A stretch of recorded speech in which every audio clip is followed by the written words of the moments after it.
Welcome, dear traveller, to a quiet sanctuary of time.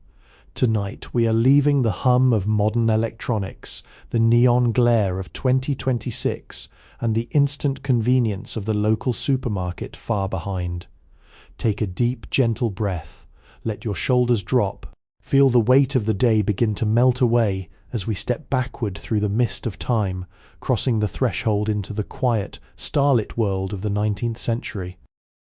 Imagine, if you will, standing at the edge of a cobblestone street or a quiet country lane in the year 1840. The air is crisp, carrying the faint, comforting scent of burning oak and sweet wood smoke from nearby chimneys. There are no buzzing refrigerators keeping food fresh for weeks. No bright grocery aisles stocked with exotic fruits from across the ocean, and no plastic packaging. Instead, the culinary world of the 1800s is governed by a completely different rhythm, a beautiful, intentional dance between human hands, local soil, and the turning of the seasons. Close your eyes and listen closely.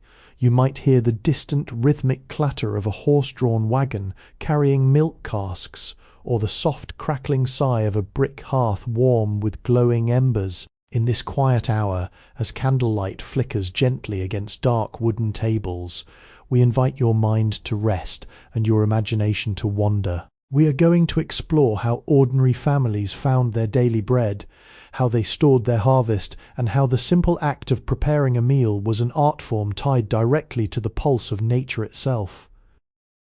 For the average household in the 19th century, food was not something taken for granted. It was a deeply personal connection to the earth beneath their feet. If it was a cold December evening, your plate would hold only what could survive the winter frost, or what had been carefully preserved during the warm golden days of late August. There was a profound beauty in this reliance on the natural world, a sense of deep satisfaction in knowing exactly where every grain, every vegetable, and every loaf of bread came from. Tonight, as we journey together into these historic kitchens, warm bakeries, and bustling open-air markets, let the slow pace of the past soothe your thoughts and guide you gently toward a deep, peaceful sleep. The channel Sleepy History with Kevin is a storytelling platform created for entertainment, inspiration, education, and the promotion of positive emotional values. Long before the sun paints the morning sky with strokes of soft amber and pale rose, the heart of the 19th century home is already waking up. In the quiet countryside, the farmhouse kitchen is cool, almost chilly, as the embers of yesterday's fire sleep beneath a thin blanket of grey ash. The air is still, holding the faint, clean scent of scrubbed pine wood and dried lavender hanging from the ceiling beams. A figure moves quietly through the shadows, carrying a small iron lantern that casts a warm amber glow across the room. There are no buttons to push, no electric stoves to instantly heat the room. The first task of the day is a gentle ritual, reviving the hearth. With practiced patience, dry kindling is laid down, and a tiny brilliant spark is coaxed into a steady crackling flame. The wood pops softly, releasing the rich, grounding aroma of seasoned oak into the morning air. On the large, heavy wooden table in the centre of the kitchen sits a massive stoneware bowl, covered with a damp linen cloth. Beneath this fabric lies the true soul of the household's daily sustenance, the bread dough.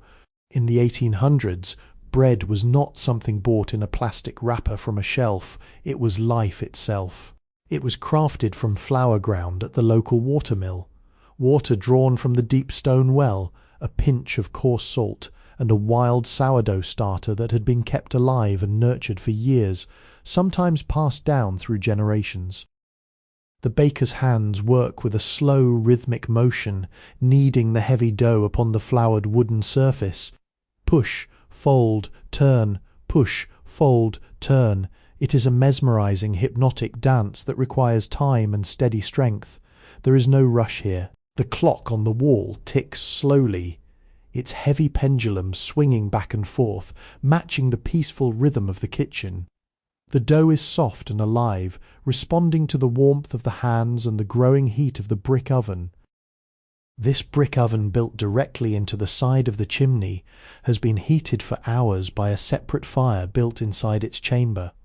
Once the stones are white hot, the coals are swept out with a long-handled broom made of pine boughs, leaving a clean, intensely hot stone floor. The loaves of dough, carefully shaped into round, rustic mounds, are slid into the dark, hot cavern using a long wooden paddle called a peel. As the heavy iron door of the oven is slid shut, sealing the heat within, the kitchen begins to transform. The sharp cold of the dawn is completely replaced by a deep, enveloping warmth. Soon the most comforting scent known to humanity begins to drift through the room. The rich, caramelized, earthy aroma of baking crust and golden grain. This bread will not be light, white, and full of air like modern varieties. It will be dense, hearty, and deeply nourishing, with a thick, dark crust that protects the soft interior for days to come. For an ordinary family, this bread is the foundation of every single meal, a testament to patience, hard work, and the beautiful simplicity of natural ingredients. As the morning deepens, we leave the quiet farmhouse and travel down the winding roads toward the expanding cities of the 19th century. Here the rhythm of life shifts, yet it remains completely bound to the immediate availability of food. In these growing industrial centres, thousands of families live in brick houses built closely together, without the luxury of vast kitchen gardens or backyard livestock. For these urban residents, the daily search for food centres around the vibrant, bustling open-air marketplaces. Imagine walking onto a wide, cobblestone square just as the morning mist begins to lift. The air here is a rich tapestry of scents, the sharp tang of fresh river fish resting on beds of crushed ice, the earthy aroma of damp soil still clinging to baskets of carrots and turnips, and the sweet fruity perfume of seasonal apples piled high in wooden crates. There are no supermarkets with neat aisles and fluorescent lighting. Instead, the market is a maze of wooden stalls, colourful canvas awnings, and high-wheeled carts pushed by sturdy hands. Listen closely to the gentle symphony of the market square. It is a world of human interaction.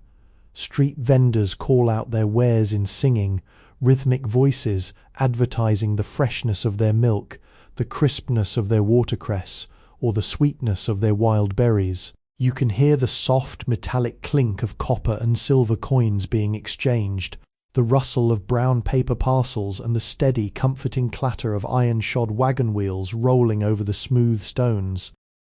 Without domestic refrigeration, urban housewives and servants must visit these markets almost every single day. Meat, milk, and butter cannot be stored on a shelf for weeks.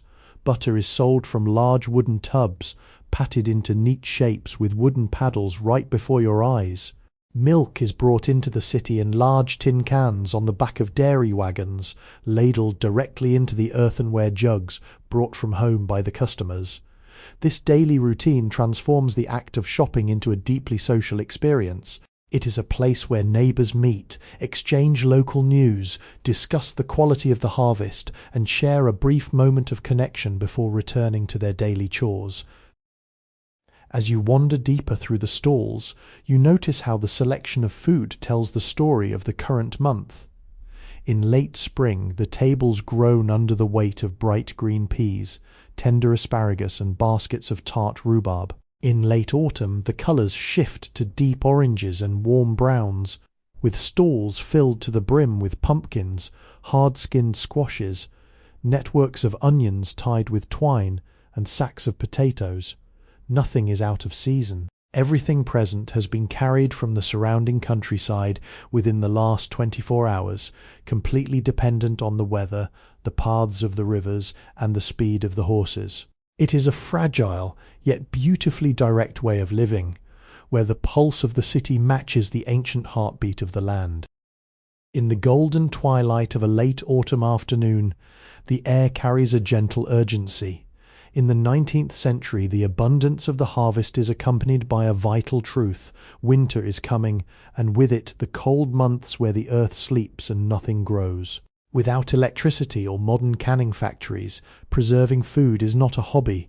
It is a critical science, an art of survival passed down through centuries from parent to child. Step quietly into the warm, fragrant atmosphere of a farmhouse pantry. Here the air is thick with the sweet, sharp scent of vinegar, dark molasses and dried herbs. Every shelf tells a story of foresight and preparation.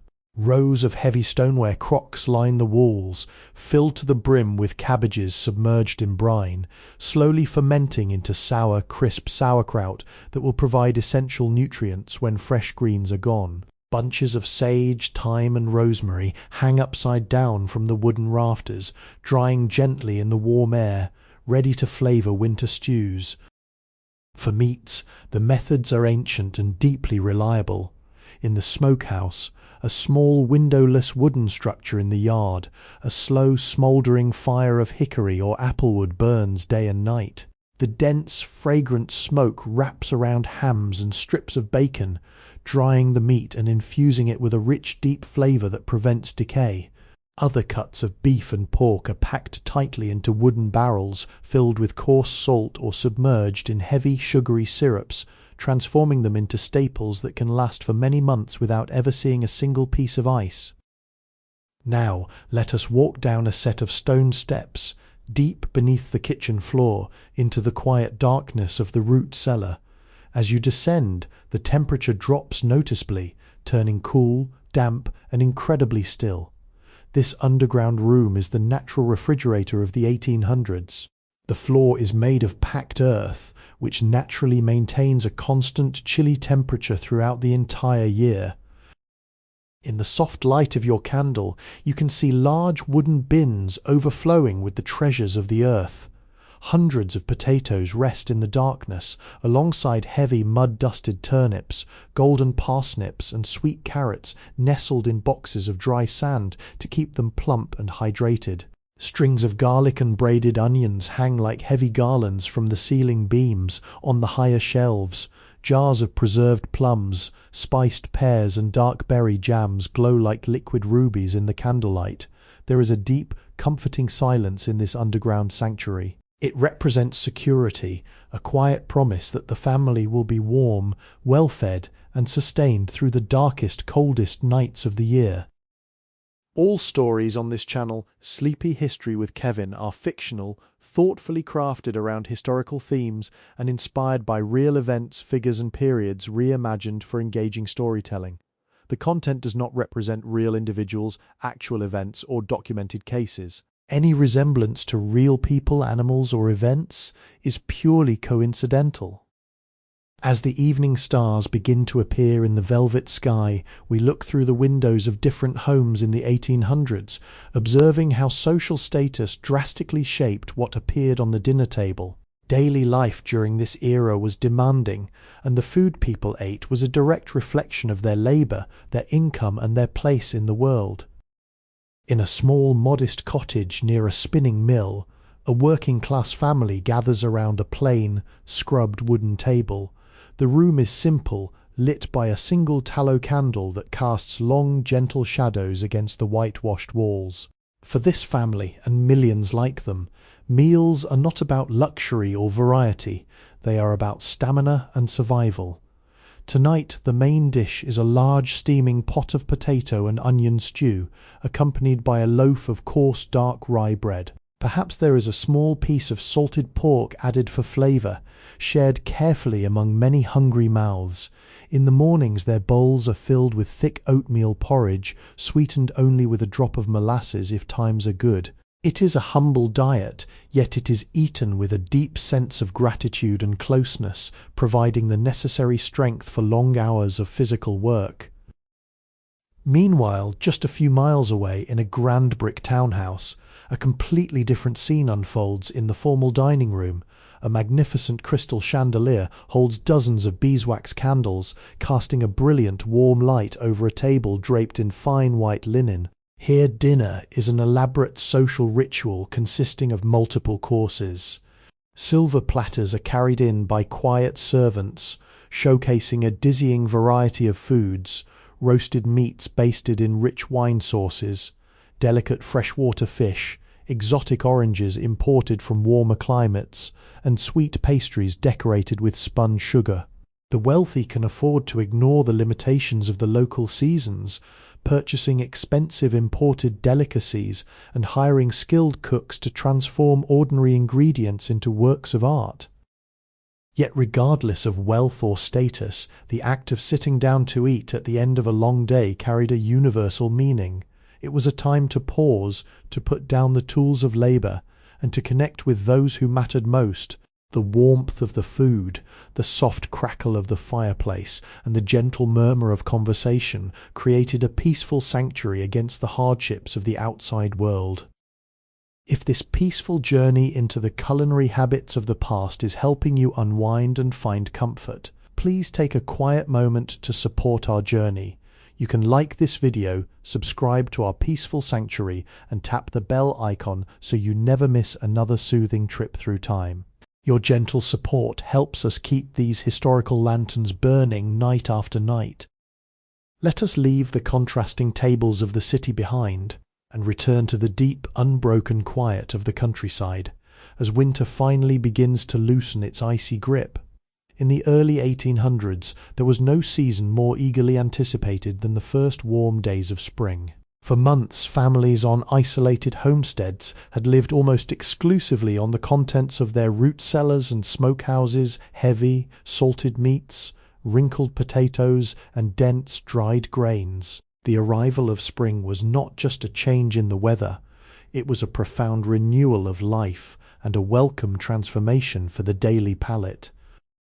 Imagine walking out onto the porch of a small timber farmhouse just as the first birds begin to chirp in the pale, misty dawn. The ground is still damp with the melting snow, but beneath the dark earth, life is waking up. For a self-sufficient family, this is the time when the heavy reliance on stored winter provisions transitions into the joyful gathering of fresh, living food. The first greens of the year are not found in neat garden rows, but grow wild at the edges of the meadows and along the banks of bubbling stone creeks. Children are sent out with small wicker baskets to gather the tender young leaves of wild dandelions, watercress, and stinging nettles. To modern ears, this might sound like foraging for weeds, but to a 19th century family, these early spring plants were a medical blessing. Rich in vitamins that had been missing from their winter diet, these bitter greens were gently simmered into thin, clear broths or wilted with a tiny drop of bacon fat, providing a refreshing tonic that revitalized the body after months of cold and darkness. Nearby, in the quiet warmth of the wooden barn, another morning ritual takes place. The family dairy cow, having spent the winter eating dry hay, is finally led out into the lush, green pastures. As she grazes on the sweet, new clover, her milk changes, becoming rich, creamy, and tinged with a beautiful pale yellow hue. The rhythmic metallic pinging of fresh milk hitting the bottom of an iron pail is a comforting, familiar song. This morning milk is carried straight to the spring house, a tiny stone building constructed over a cold, running natural spring. Here, the earthenware crocks of milk are placed directly into the chilly water to keep them fresh until the cream rises to the top, ready to be churned into sweet, golden butter. Behind the farmhouse, the family garden is carefully prepared. Wooden fences are repaired to keep out wandering deer, and the rich, dark soil is turned over with heavy iron spades. Rows of peas, radishes, lettuce, and onions are planted by hand, their seeds pressed gently into the earth with quiet prayers for a gentle rain and a bountiful sun. There is a beautiful, patient confidence in this work. Every seed planted represents a future meal, a physical manifestation of the deep trust between human survival and the natural rhythms of the earth. As the calendar turns, the cool mists of spring dissolve into the long golden days of midsummer. The sun hangs high and heavy in the sky, warming the brick walls of city buildings and baking the wide cornfields of the countryside. In an era before modern air conditioning and electric refrigerators, the intense heat of July and August presented a major challenge for the preservation of daily food. Without a cold space, Milk would sour in a matter of hours, fresh meat would spoil before sundown, and sweet cream would melt into liquid. Yet with remarkable ingenuity, people of the 19th century found ways to harness the elements to keep their food remarkably cool. Step into the shaded sanctuary of a large country estate or a well-managed farm. Hidden beneath a thick grove of ancient oak trees sits a small, unassuming structure covered with a mound of green turf and soil. This is the ice house, one of the most fascinating engineering marvels of the pre-supermarket world. Late last winter, when the local ponds and rivers were frozen solid with thick blue ice, men spent days sawing massive blocks of ice from the water. These heavy blocks were hauled by horse-drawn sleds to this underground stone vault, packed closely together and insulated with deep layers of dry straw and sweet pine sawdust. Now, in the peak of summer heat, we open the heavy wooden door of the ice house. As you step down the stone ladder, a wave of pure chilling air washes over your skin, a dramatic contrast to the sweltering afternoon outside. Here, deep in the shadows, the winter ice remains solid, melting so slowly that it lasts until the next autumn frost. Resting directly on top of these frosty blocks are metal tin boxes containing fresh lake fish, jars of sweet cream, plates of cold roasted chicken, and blocks of pale butter wrapped in wet dock leaves. It is a quiet testament to human foresight, using the freezing cold of winter to conquer the relentless heat of summer. For ordinary households without an ice house, smaller, everyday solutions are used. The deep stone well in the backyard becomes a natural refrigerator.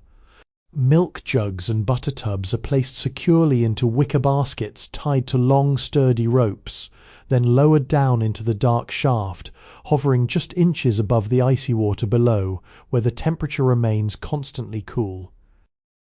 On these warm summer afternoons, the act of eating often moves outdoors, away from the stifling heat of the kitchen hearth, under the deep, cool shade of a weeping willow or a sprawling apple tree.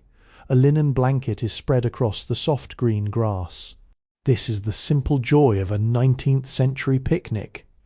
The meal is light, refreshing, and effortless. A loaf of crusty bread, a wedge of sharp cheddar cheese wrapped in cheesecloth, a bowl of freshly picked red currants, and a stoneware pitcher of cold cider or ginger beer, kept cool by being wrapped in a damp towel. As a gentle breeze rustles through the leaves above, carrying the sweet scent of clover and warm earth, the stresses of daily labour fade away into a peaceful summer daydream. As the sun dips below the western horizon, casting long purple shadows across the landscape, we find ourselves standing before the heavy oak door of a small-town general store in the year 1860. In the 19th century, while most daily food was grown within a few miles of the home, there were certain comfort goods that linked ordinary people to the far corners of the wide world. Items like dark coffee beans, fragrant tea leaves, unrefined brown sugar, and exotic spices could not be produced on local farms. For these rare treats, a trip to the local merchant was a special, highly anticipated event. Step inside as the brass bell above the door chimed softly. The air inside the store is an intoxicating, unforgettable blend of rich aromas. It smells of roasted coffee beans, unground nutmeg, dried tobacco leaves, leather boots, and the sweet, warm scent of molasses dripping slowly from a massive oak barrel in the corner. Behind the long wooden counter stands the shopkeeper, wearing a crisp linen apron, meticulously weighing out precious goods on a heavy brass scale using iron weights. There are no pre-packaged boxes or colourful plastic bags here. Everything is kept in bulk within large wooden crates, deep burlap sacks, and beautiful glass jars with cork stoppers. If a family wanted coffee, they did not buy it pre-ground. The shopkeeper would measure out the greenish, unroasted coffee beans into a small paper funnel. Once home, the homemaker would carefully roast the beans in a heavy iron skillet over the open hearth fire, watching them turn from pale green to a deep, glistening, oily brown. The beans were then ground by hand using a small cast iron wall mill, filling the entire house with an incomparably rich, comforting warmth that signaled a cozy evening ahead. For many, the afternoon or evening cup of tea was a sacred ritual of comfort. Tea leaves arrived at the port cities in grand wooden chests, lined with thin sheets of lead to protect them from the salt sea air, having travelled for months on magnificent clipper ships across vast oceans. A single pinch of these dried, curled leaves, dropped into a boiling ceramic teapot, brought the exotic flavours of distant lands straight to a quiet kitchen table in the countryside. It was a moment to slow down, to hold a warm clay mug between weathered hands, and to let the gentle steam soothe the worries of the day away. Spices, too, were treated with immense respect. Whole sticks of cinnamon, dried pods of cardamom, and hard, wrinkled whole nutmegs were kept in small locked wooden spice boxes at home. They were not shaken carelessly from a plastic container, but grated molecule by molecule using tiny tin graters directly into the bubbling pots of autumn applesauce or winter stews. This careful, deliberate use of ingredients made every flavour feel earned, celebrated, and deeply appreciated. If you're finding peace and comfort in these quiet historical journeys, please take a soft moment to gently interact with our channel. You can like this video, subscribe to Sleepy History with Kevin, and touch the bell icon. Your warm support helps our quiet community grow, ensuring we can continue to bring you peaceful stories from the long-forgotten past every single week. As the deep violet velvet of the night fully envelops the 19th century city, a new kind of culinary life wakes up under the dim, flickering glow of gas lamps. In the 1800s, for the thousands of weary workers leaving factories, docks, and small textile workshops late into the evening, the concept of cooking a multi-course meal at home was a luxury their tired bodies and small hearths could not afford. For them, sustenance came from the dedicated army of night vendors, street criers, and mobile food carts that set up along the shadowy cobblestone sidewalks. Step quietly into the cool night air. The city is damp, the stones reflecting the amber light of the street lamps like quiet mirrors. Through the mist, you can see faint plumes of white steam rising from various corners, carrying with them some of the most comforting savoury smells imaginable. There are no fast food chains or neon signs. Instead, there is the gentle crackling sound of charcoal braziers and the small tinny ring of handbells signalling that fresh, warm food is ready to be served. One of the most beloved figures of the winter night is the chestnut roaster. He stands beside a wide iron drum filled with glowing red coals. On top of the drum rests a heavy, shallow pan where plump, dark brown chestnuts are slowly roasting. With a long wooden spoon, he turns them gently, their hard shells popping open to reveal the soft, golden, sweet nut inside for a single copper coin. A cold-handed labourer can purchase a small cone made of old newspaper, filled to the brim with these steaming treats. Not only do the chestnuts provide a sweet, earthy nourishment, but the warm paper parcel acts as a temporary heater, slipped deep into a coat pocket to warm freezing fingers on the long walk home. A few steps further down the lane, a massive tin boiler sits atop a small wooden cart, pushed by an old man wrapped in a thick wool shawl.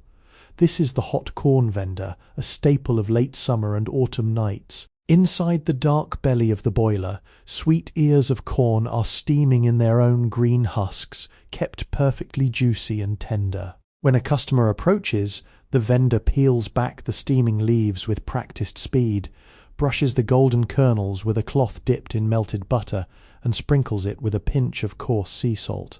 The first bite is an explosion of warmth and natural sweetness, an affordable luxury for anyone walking the dark streets.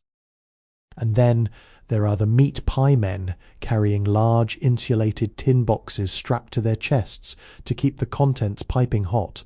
Inside these boxes rest small, individual pies made of flaky, golden tallow pastry, stuffed tightly with seasoned minced beef, potatoes, and thick, rich gravy. The crust is thick and sturdy, designed to be held in a bare hand without breaking apart. As you listen to the low musical cry of the pie seller echo through the narrow alleys, you realize that these simple street foods were more than just quick meals. They were small beacons of warmth, light, and human comfort in a vast, dark, and industrializing world, bringing a sense of cozy security to the end of a long, exhausting day. The wind outside howled softly, sweeping across the dark, frozen fields and rattling the heavy wooden shutters of a secluded countryside cottage.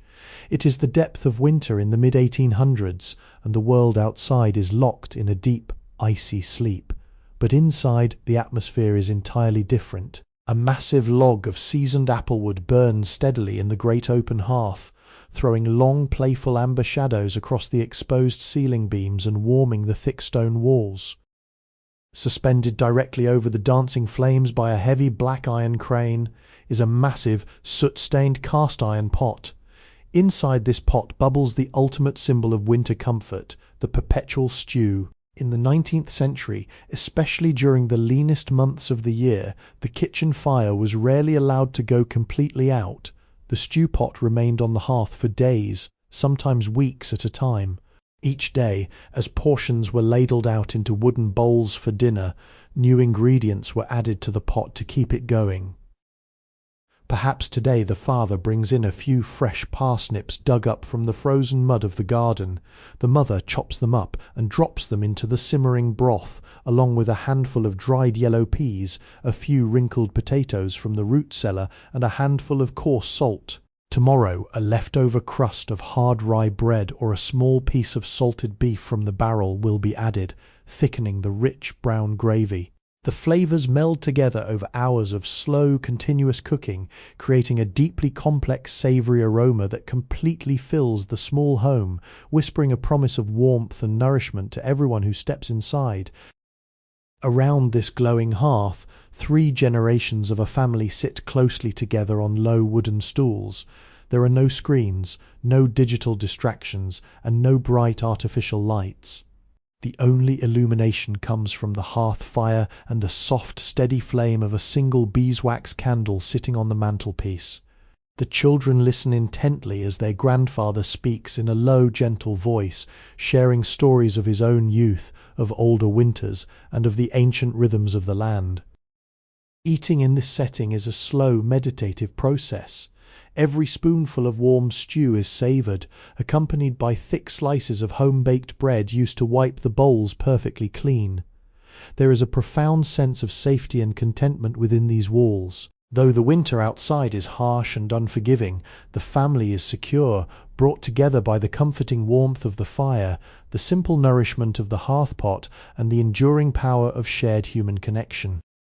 If these quiet stories of winter warmth and ancient traditions are helping you find a sense of deep relaxation tonight, please consider supporting our peaceful space.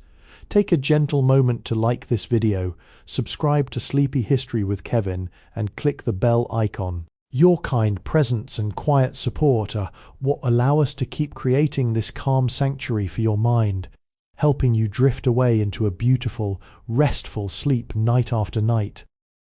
As the intense heat of summer transitions into the crisp, golden days of early autumn, a grand transformation sweeps across the 19th century countryside. The fields of wheat and barley wave like oceans of spun gold under a pale blue sky, and the branches of the orchards bow low, heavy with the weight of ripe crimson apples and purple plums in the 1800s. This was the most crucial time of the entire year, the harvest. It was a monumental task that could not be accomplished by a single household alone. It required the collective strength, spirit, and cooperation of the entire village community. Imagine stepping into a grand communal barn at the edge of a sleepy valley, just as the twilight begins to deepen. The air inside is sweet and heavy with the scent of dry straw, pressed apple cider, and freshly baked pumpkin pies. For weeks, every able-bodied person has laboured in the fields from dawn until dusk, swinging scythes, binding sheaves of grain, and loading heavy wooden wagons. Now, with the barns filled to the rafters and the threat of early autumn frosts successfully managed, it is time for the harvest feast, a joyful celebration of shared labour and natural abundance. Long wooden trestle tables are set up down the centre of the barn, lit by dozens of lanterns hung safely from the heavy timber beams. The tables groan under the weight of a magnificent collaborative feast. Every family has brought their finest creation to share. There are massive platters of slow-roasted meats basted with wild honey, bowls of creamy mashed potatoes swimming in golden butter, platters of roasted root vegetables, and loaves of golden sweet corn bread. In the corner, a massive wooden cider press operates slowly, filling stoneware jugs with sweet, cloudy amber liquid that tastes of the pure essence of the autumn sun. Listen to the gentle, warm symphony of this community gathering. There is the low, comforting murmur of old farmers discussing the quality of the soil, the soft laughter of mothers sharing recipes for preserved plums, and the sweet, melodic sound of a local fiddler warming up his instrument in the shadows. The music he plays is slow, traditional, and repetitive, a soothing rhythm that seems to echo the timeless cycles of nature itself. After the meal, people move gently to the centre of the floor, engaging in simple traditional dances under the warm glow of the lanterns. There is no rush, no modern anxiety, and no pressure. Every movement is familiar, a dance that their grandparents danced before them on this very same earth. This feast is a beautiful reminder that before the era of modern supermarkets and isolated convenience, survival and joy were deeply communal experiences. To eat was to be connected to the soil, to the seasons, and to the neighbours who stood by your side through every hardship and triumph. This content is inspired by and adapted from public domain works available through Project Gutenberg. The material has been transformed through original narration, editing, and storytelling to create a unique experience for educational and entertainment purposes. Let us now leave the golden inland fields and travel with the gentle evening breeze toward the rugged, beautiful coastlines of the 19th century. Here the rhythm of daily food is governed not by the turning of the soil, but by the relentless, majestic rise and fall of the ocean tides. In these small, salt-sprayed fishing villages, the sea is the great provider, a vast and unpredictable pasture that feeds both the local community and distant towns via the network of horse-drawn ice wagons. Imagine walking along a quiet, sandy shoreline just as the sun dips beneath the watery horizon, painting the waves in shades of deep indigo, soft violet, and pale silver. The air is cool and incredibly clean, carrying the sharp, refreshing tang of sea salt and damp kelp. In the distance, the dark silhouettes of wooden fishing boats, with their tall canvas sails catching the dying wind, glide smoothly back into the sheltered harbour. On the stone pier, lanterns are lit one by one, casting long, wavering trails of amber light across the dark water. The returning fishermen, wrapped in heavy wool sweaters coated in sea spray, work with quiet, methodical movements. They begin unloading the day's catch from the dark bellies of their vessels. Heavy wicker baskets are lifted onto the docks, glistening with silver-scaled mackerel, plump cod, and dark, heavy lobsters. There is no modern processing plant here. The seafood is sorted right on the stones, packed immediately into wooden barrels, layered with natural ice harvested from winter lakes, ready to be rushed to the city markets before the dawn. For the families living in these coastal cottages, tonight's dinner is a direct gift from the evening's tide. Step inside a small stone fisherman's hut, where a small peat fire burns with a low blue flame in the hearth, throwing a cosy warmth across the simple room. Sitting upon the iron grate is a heavy earthenware pot, inside of which a traditional coastal chowder is slowly simmering. This is a dish born of simplicity and necessity. The base is made of thick, fresh milk and creamy butter obtained from a neighbour's cow, thickened with a handful of hardtack biscuits broken into small pieces.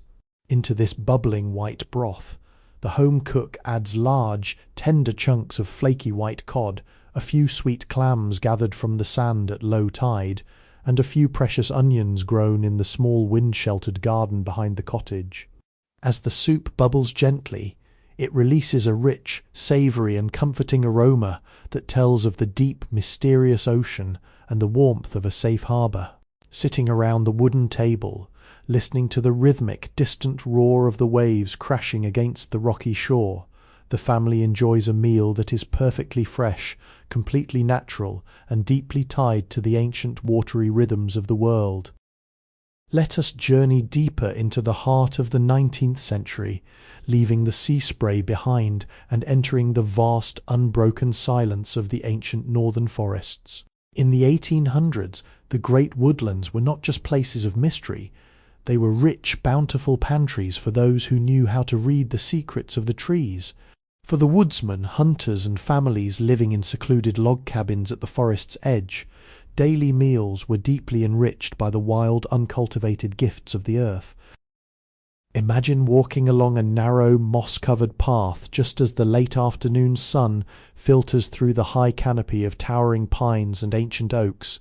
The air is cool still, and heavy with the rich, grounding scent of damp earth, fallen leaves and sweet pine resin. The only sound is the soft, rhythmic crunch of dry twigs beneath your boots and the distant, lonely call of a hermit thrush welcoming the twilight. In this quiet wilderness, finding food is a lesson in observation and deep patience. A homemaker walks slowly through the shadows carrying a shallow ashwood basket. She stops beside a decaying birch log where a cluster of plump, wild chanterelle mushrooms grows, glowing like pale gold against the dark moss. With a small bone-handled knife, she harvests them gently, leaving the roots behind so they may return next season. Further along the trail, where the sun breaks through a clearing, a thick briar patch is heavy with wild, dark blackberries, cold from the autumn air and bursting with sweet, tart juice. These are not the uniform fruits of modern agriculture. They are small, intensely flavoured treasures shaped entirely by the rainfall and the wild soil. As the sun sinks lower, casting long, dramatic blue shadows across the forest floor, we approach a small log cabin tucked safely beneath a shelter of giant fir trees. A thin ribbon of grey smoke curls lazily from its stone chimney, rising toward the first twinkling stars. Inside, a heavy iron kettle hangs over a fire of crackling birch logs, glowing with a soft, hypnotic amber intensity. Tonight, the meal is a beautiful reflection of the wilderness. The wild mushrooms are gently sautéed in a heavy cast-iron skillet, with a small pat of butter and fresh garlic from the garden patch. In the boiling kettle, a simple porridge of cracked wild rice is simmering, infused with a handful of dried juniper berries and wild thyme gathered from the rocky ridges. The scent filling the small, warm room is complex, earthy, and deeply comforting. It smells of the forest itself, brought indoors and softened by the warmth of the hearth. There is a profound peace in this isolated existence. Sitting by the wooden window, watching the dark trees sway gently against the night sky, you feel a deep, reassuring sense of security, knowing that the great forest has provided everything needed for a night of deep, undisturbed rest. The deep midnight hour has arrived, and a profound velvety stillness settles over the expansive farmlands of the mid-19th century. The loud, buzzing noises of the modern world do not exist here. Instead, the night is filled with a soft, natural lullaby, the steady, rhythmic chirping of field crickets, the gentle rustle of tall cornstalks in the summer breeze, and the occasional, distant hoot of a barn owl guarding the grain stores. In a spacious timber outhouse near the main farm pavilion, a small amber fire burns with a low, comforting heat beneath a massive, polished copper kettle. This is the season for making sweet syrup, a slow and deliberate process that requires constant attention through the quiet hours of the night. In the 1800s, refined white sugar was an expensive luxury, carefully locked away in small wooden cases by the mistress of the house. For daily sweetening, ordinary families relied on the natural juices of the land, the sweet sap tapped from maple trees in the early spring, or the rich juice pressed from sorghum cane in the late autumn. Inside the dimly lit structure, the air is thick, warm and sweet, smelling intensely of caramelized sugar, warm wood, and dark molasses. A lone farmer sits on a low, hand-carved wooden stool, a long-handled ashwood paddle held loosely in his weathered hands. He stirs the bubbling liquid with a slow, hypnotic circular motion. There is no rush. The green juices must be boiled down for hours, molecule by molecule, until the excess water evaporates into the cool night air, leaving behind a thick, glossy, amber-dark syrup that will flavour winter porridges, sweeten Sunday breads, and preserve summer fruits for the coming year. A single oil lamp hangs from the rafters above, its flame floating gently on a pool of clear whale oil, casting a soft golden circle of light over the workspace. Nearby, rows of empty stoneware jugs wait on a clean pine table, ready to receive the warm liquid gold once the boiling is complete. Each jar will be sealed with a hand-cut cork stopper and dipped into melted beeswax to create an airtight seal against the damp air. Step outside the syrup house for a moment and look up at the great dome of the night sky. The stars are brilliant, sharp, and countless, undisturbed by the artificial glare of city lights. The cool night air washes over your skin, carrying the faint, clean scent of the dew settling on the clover fields. Everything about this world is patient. The syrup thickens drop by drop, the stars move slowly across the dark heavens, and the earth rests deeply after a long day of growth. Inside the outhouse, the gentle rhythmic bubbling of the copper kettle continues, a soothing, repetitive sound that invites your mind to release its final thoughts and surrender completely to the deep, protective quiet of the country night. As the small hours of the morning approach, the world falls into a deeper, more profound silence. We travel across the misty valleys to a quiet stone monastery tucked away against the slope of a forested hill. In the 19th century, these secluded sanctuaries were not only places of spiritual reflection, but also living libraries of agricultural and culinary wisdom. For generations, the residents within these thick stone walls had perfected the art of self-sufficiency, preserving ancient heirloom seeds, cultivating rare medicinal plants, and crafting food with an unparalleled sense of devotion and patience. Step through the arched iron gate into the interior courtyard, where a secret kitchen garden is nestled away from the cold mountain winds. The moon is a silver crescent high above, casting long pale shadows across the neat raised wooden beds. The air here is thin, cool, and incredibly fragrant, holding a complex, soothing blend of earthy dampness, crushed mint, and dried lavender. Here, rows of rosemary, sage, thyme, and lemon balm are tended to every day with quiet care, their leaves gathered not just for seasoning stews, but for creating natural remedies and calming evening infusions. Inside the deep vaulted cellars beneath the stone floors, the temperature is perfectly constant, smelling faintly of rich earth and aging wood. This is where the monastic cheese is crafted.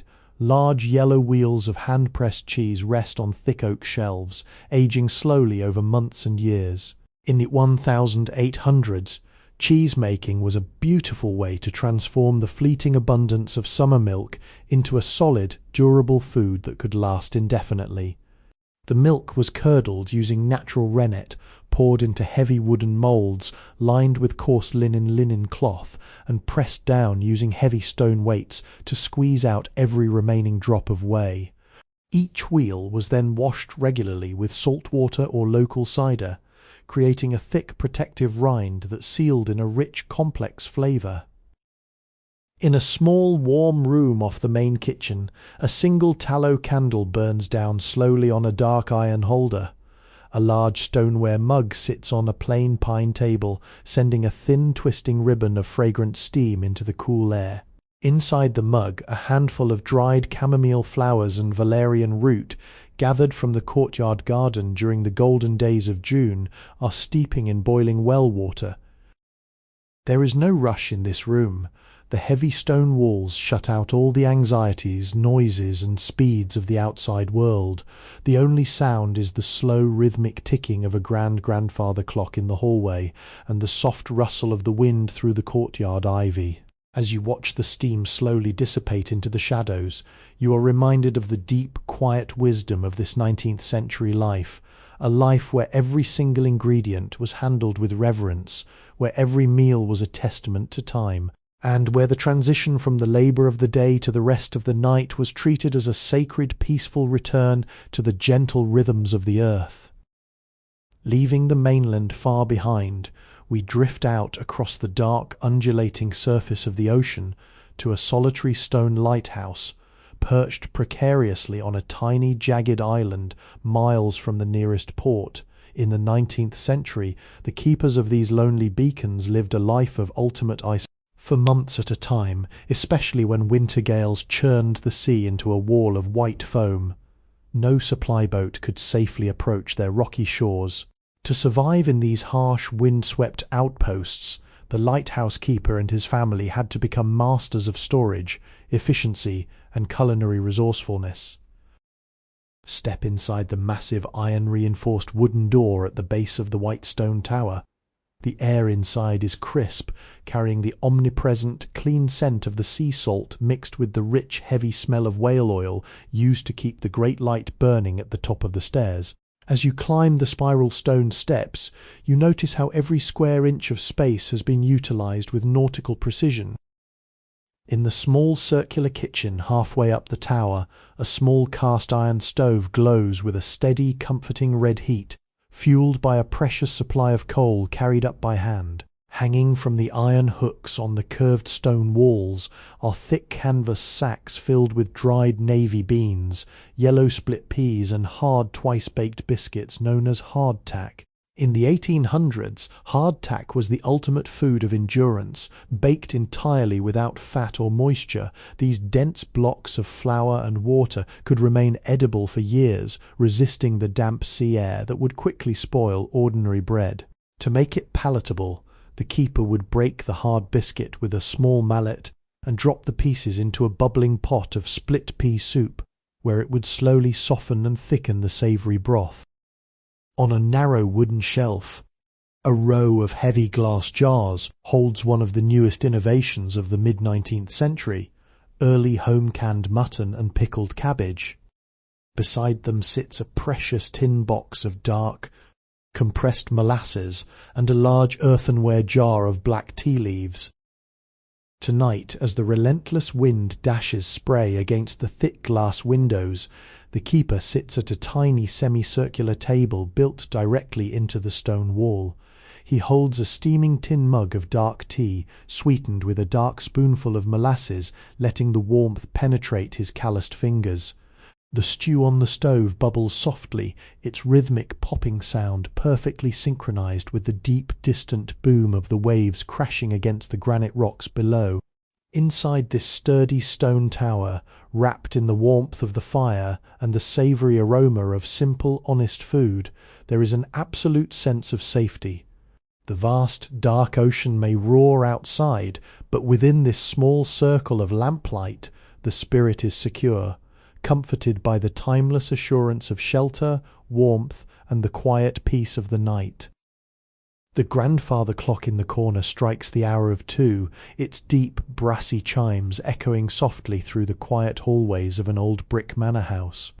The rest of the household has long since drifted into dreamland, but in the small, cosy library at the back of the house, a single oil lamp still burns with a soft amber glow. The room is a sanctuary of comfort, lined from floor to ceiling with heavy oak bookshelves packed with leather-bound volumes that smell gently of old paper, vanilla and beeswax. On the deep hearth, the fire has settled into a bed of glowing, translucent coals, throwing a steady, ambient warmth into the room. Sitting on a small iron trivet directly over the heat is a small pewter pot filled with a rich, dark liquid that was considered one of the greatest luxuries of the late 19th century, hot drinking chocolate. In the 1800s, chocolate was not bought as a sugary powder in a plastic pouch. It arrived at the home in hard, dark, unsweetened blocks, often wrapped in thick brown paper and stamped with the seal of a merchant from distant tropical ports. To prepare this evening comfort, the reader had taken a small tin grater and carefully shaved the dark chocolate block into fine aromatic flakes that filled the air with a deep, bitter and intoxicating scent. These shavings were then combined with rich whole milk drawn from the dairy farm that morning, a small spoonful of raw clover honey, and a tiny pinch of ground cinnamon. Using a carved wooden whisk called a molinillo, the liquid was frothed over the fire until it became thick, velvety, and topped with a delicate creamy foam. Now, as the rain patters softly against the window panes, a warm porcelain mug rests between two hands. The steam rises in slow, lazy spirals, warming the face and carrying away the very last remnants of daytime thought. Every sip is rich, slow and deeply comforting, coating the throat with a warmth that seems to reach all the way to the soul. There is an exquisite, irreplaceable beauty in these quiet, late-night hours of the 19th century. Without the constant flash of screens or the frantic notifications of the modern era, the mind is free to simply exist in the present moment. The heavy velvet curtains shut out the cold world. The glowing embers provide an unyielding sense of security, and the simple natural warmth of the cacao cradles the senses. Let the rhythmic ticking of the clock and the soft repetitive sigh of the dying fire guide your thoughts into a state of total stillness, preparing your body for a night of deep, undisturbed and beautiful rest. Leaving the sheltered libraries of the town, we drift out beneath the expansive night sky toward the high, sweeping highlands of the 19th century. Up here, on the rolling hills where the grass grows thick and the air is perpetually cool, the world opens up into a vast sea of darkness and stars. This is the domain of the lone shepherd, a person whose entire life is attuned to the safety of the flock and the primal elements of the earth. For these high-altitude guardians, food is simple, transportable, and designed to offer maximum protection against the biting night winds. Imagine standing on a ridge just as the moon reaches its highest point in the velvet sky. The air is sharp and incredibly clean, carrying the faint, sweet scent of mountain heather and damp peat. Tucked into a small hollow against the hillside sits a traditional shepherd's hut, a cozy wooden cabin on iron wheels, insulated with thick sheep's wool.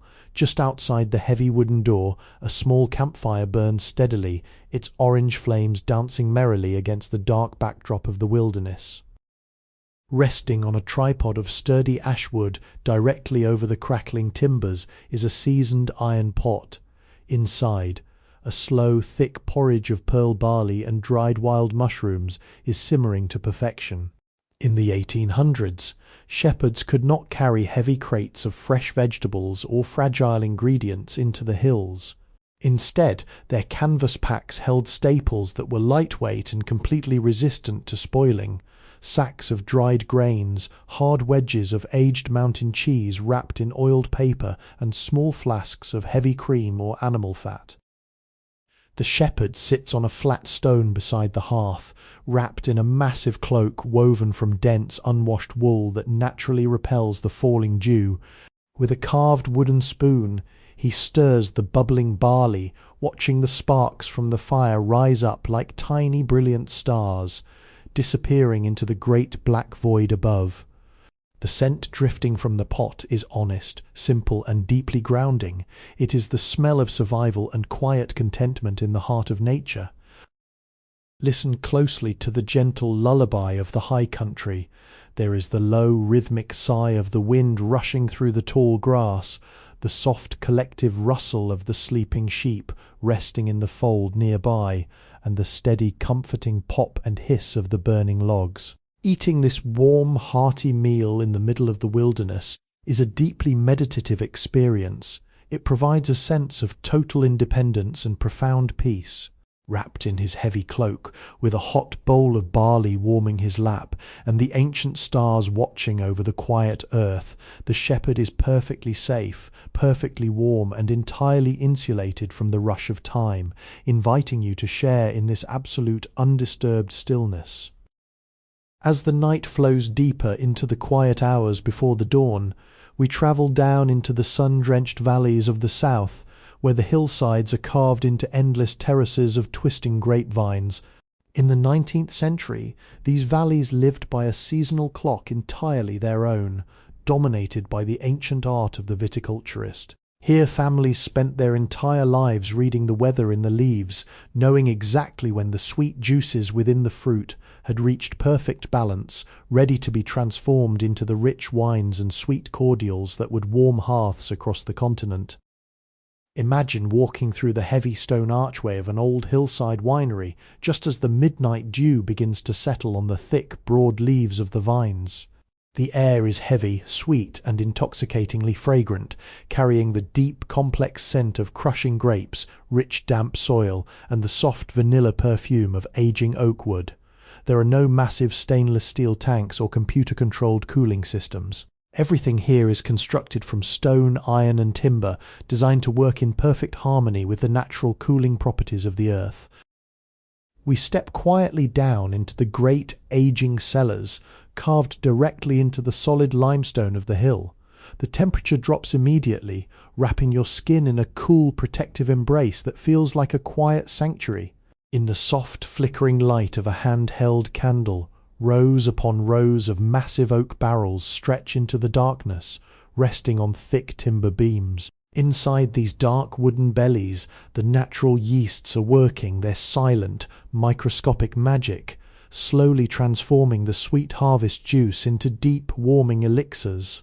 You can hear the occasional tiny sigh of air escaping from a wooden bung, a gentle reminder that the cellar is alive, breathing, and resting at its own deliberate pace. In a small stone room adjacent to the cellar, a simple wooden table is illuminated by the soft, pale moonlight filtering through a high, barred window. A night watchman, responsible for checking the seals on the great barrels, sits down to enjoy a quiet midnight repast. His meal is a beautiful reflection of the valley's simple abundance: a thick chunk of crusty barley bread, a wedge of pale, creamy goat's cheese wrapped in a fresh vine leaf, and a small earthenware bowl filled with dark, sun-dried raisins that taste of the concentrated sweetness of the summer sun. Listen closely to the profound quiet of the stone vault. There is the slow, steady drip of condensation falling from a distant limestone stalactite, the soft rustle of the night wind outside the high window, and the comforting, rhythmic breathing of the resting earth. Eating in this quiet space is a lesson in patience and deep contentment. Every ingredient has taken months of sun, rain, and careful human labour to reach this table. As the watchman enjoys his simple food in the silver moonlight, surrounded by the sleeping barrels and the ancient stone walls, there is a total absence of worry or haste. The world outside is dark and still, and within this cool sanctuary, the mind is invited to release its final thoughts, drifting gently toward a state of complete undisturbed rest. Our quiet journey through the starlit 19th century now brings us to the edge of a slow-moving river, where the massive dark silhouette of a timber watermill stands as a monument to human engineering and daily survival. Long before the era of automated factories and industrial food processing, the local mill was the absolute linchpin of the community. Every single loaf of bread, every bowl of morning porridge, and every holiday pastry began right here, where the raw grain harvested from the fields was brought to be transformed between massive wheels of solid stone. Step inside the heavy oak doors of the mill house just as the world outside slips into the absolute stillness of morning. The frantic rushing and heavy clatter of the daytime work have completely ceased. The great wooden water wheel outside has been locked into place, its paddles dripping slowly, sending rhythmic, soothing drops of water back into the dark river below. Inside, the air is warm, thick, and profoundly comforting, filled with the sweet, clean, and dusty aroma of freshly ground wheat, golden cornmeal, and sweet rye flour. A thin, ethereal layer of white flour dust covers every surface, catching the soft glow of your lantern like a coating of fallen starlight. In the centre of the main room sit the massive millstones, carved from ancient heavy French burstone and encased in beautiful circular pine jackets. For 12 hours today, these giant stones spun slowly against one another, driven by the immense power of the river, gently crushing the hard grains without burning them, preserving the rich oils and deep nutrients that modern steel rollers strip away. Now they are resting, absorbing the cool night air through their deep, hand-cut grooves. In a small stone-walled room adjoining the milling floor, the miller sits by a tiny fireplace where a single oak log burns with a quiet, steady crimson light. His hands, lined with the honest colaces of his trade and dusted with the white powder of his labour, hold a simple earthenware bowl. Tonight his late-night nourishment is a comforting dish of warm cornmeal mush, sweetened with a tiny dollop of dark maple syrup and a splash of rich milk from the valley dairy. It is a meal born directly from the stones he tends, eaten in a space that has fed generations of families before him. Listen closely to the gentle, repetitive lullaby of the sleeping mill. There is the soft, continuous rushing sound of the river flowing over the timber dam outside, the slow, rhythmic drip-drop of the water wheel, and the occasional comforting creak of the old wooden beams settling into the night. There is no urgency here, no artificial speed, and no modern clutter. Everything about this space speaks of endurance, patience, and a deep, unyielding connection to the flowing water and the turning earth. As the miller finishes his simple meal and watches the embers softly fade into darkness, the deep peace of the river valley envelops the room, inviting your mind to let go of its last remaining thoughts and drift away into a beautiful, heavy, and completely undisturbed sleep. As the dark velvet of the night begins to hint at the absolute earliest, softest shades of pre-dawn grey, we wander into a quiet cottage garden situated in a fertile southern valley of the 1800s. In the 19th century, flowers were not merely appreciated for their fleeting beauty and delicate colours. They were recognised as a valuable source of intense flavour, natural sweetness, and soothing medicinal qualities. For the specialised gardeners of this era, the summer harvest included not just heavy vegetables and grains, but baskets piled high with fragrant petals, designed to be preserved in sweet sugars and clean spring waters. Step softly down the narrow stone path where the night dew has covered the heavy blossoms of heirloom roses, damp lavender spikes, and sweet elderflowers in a coat of shimmering silver beads. The air is incredibly cool, fresh, and intoxicatingly perfumed, carrying a scent so pure and calming that it seems to instantly slow the frantic beating of the heart. We enter the small timber still room attached to the side of the main cottage. This is the heart of the floral harvest. Hanging from the low rafters are hundreds of neatly tied bundles of dried herbs and blossoms, swaying gently in the night breeze like a silent, fragrant canopy.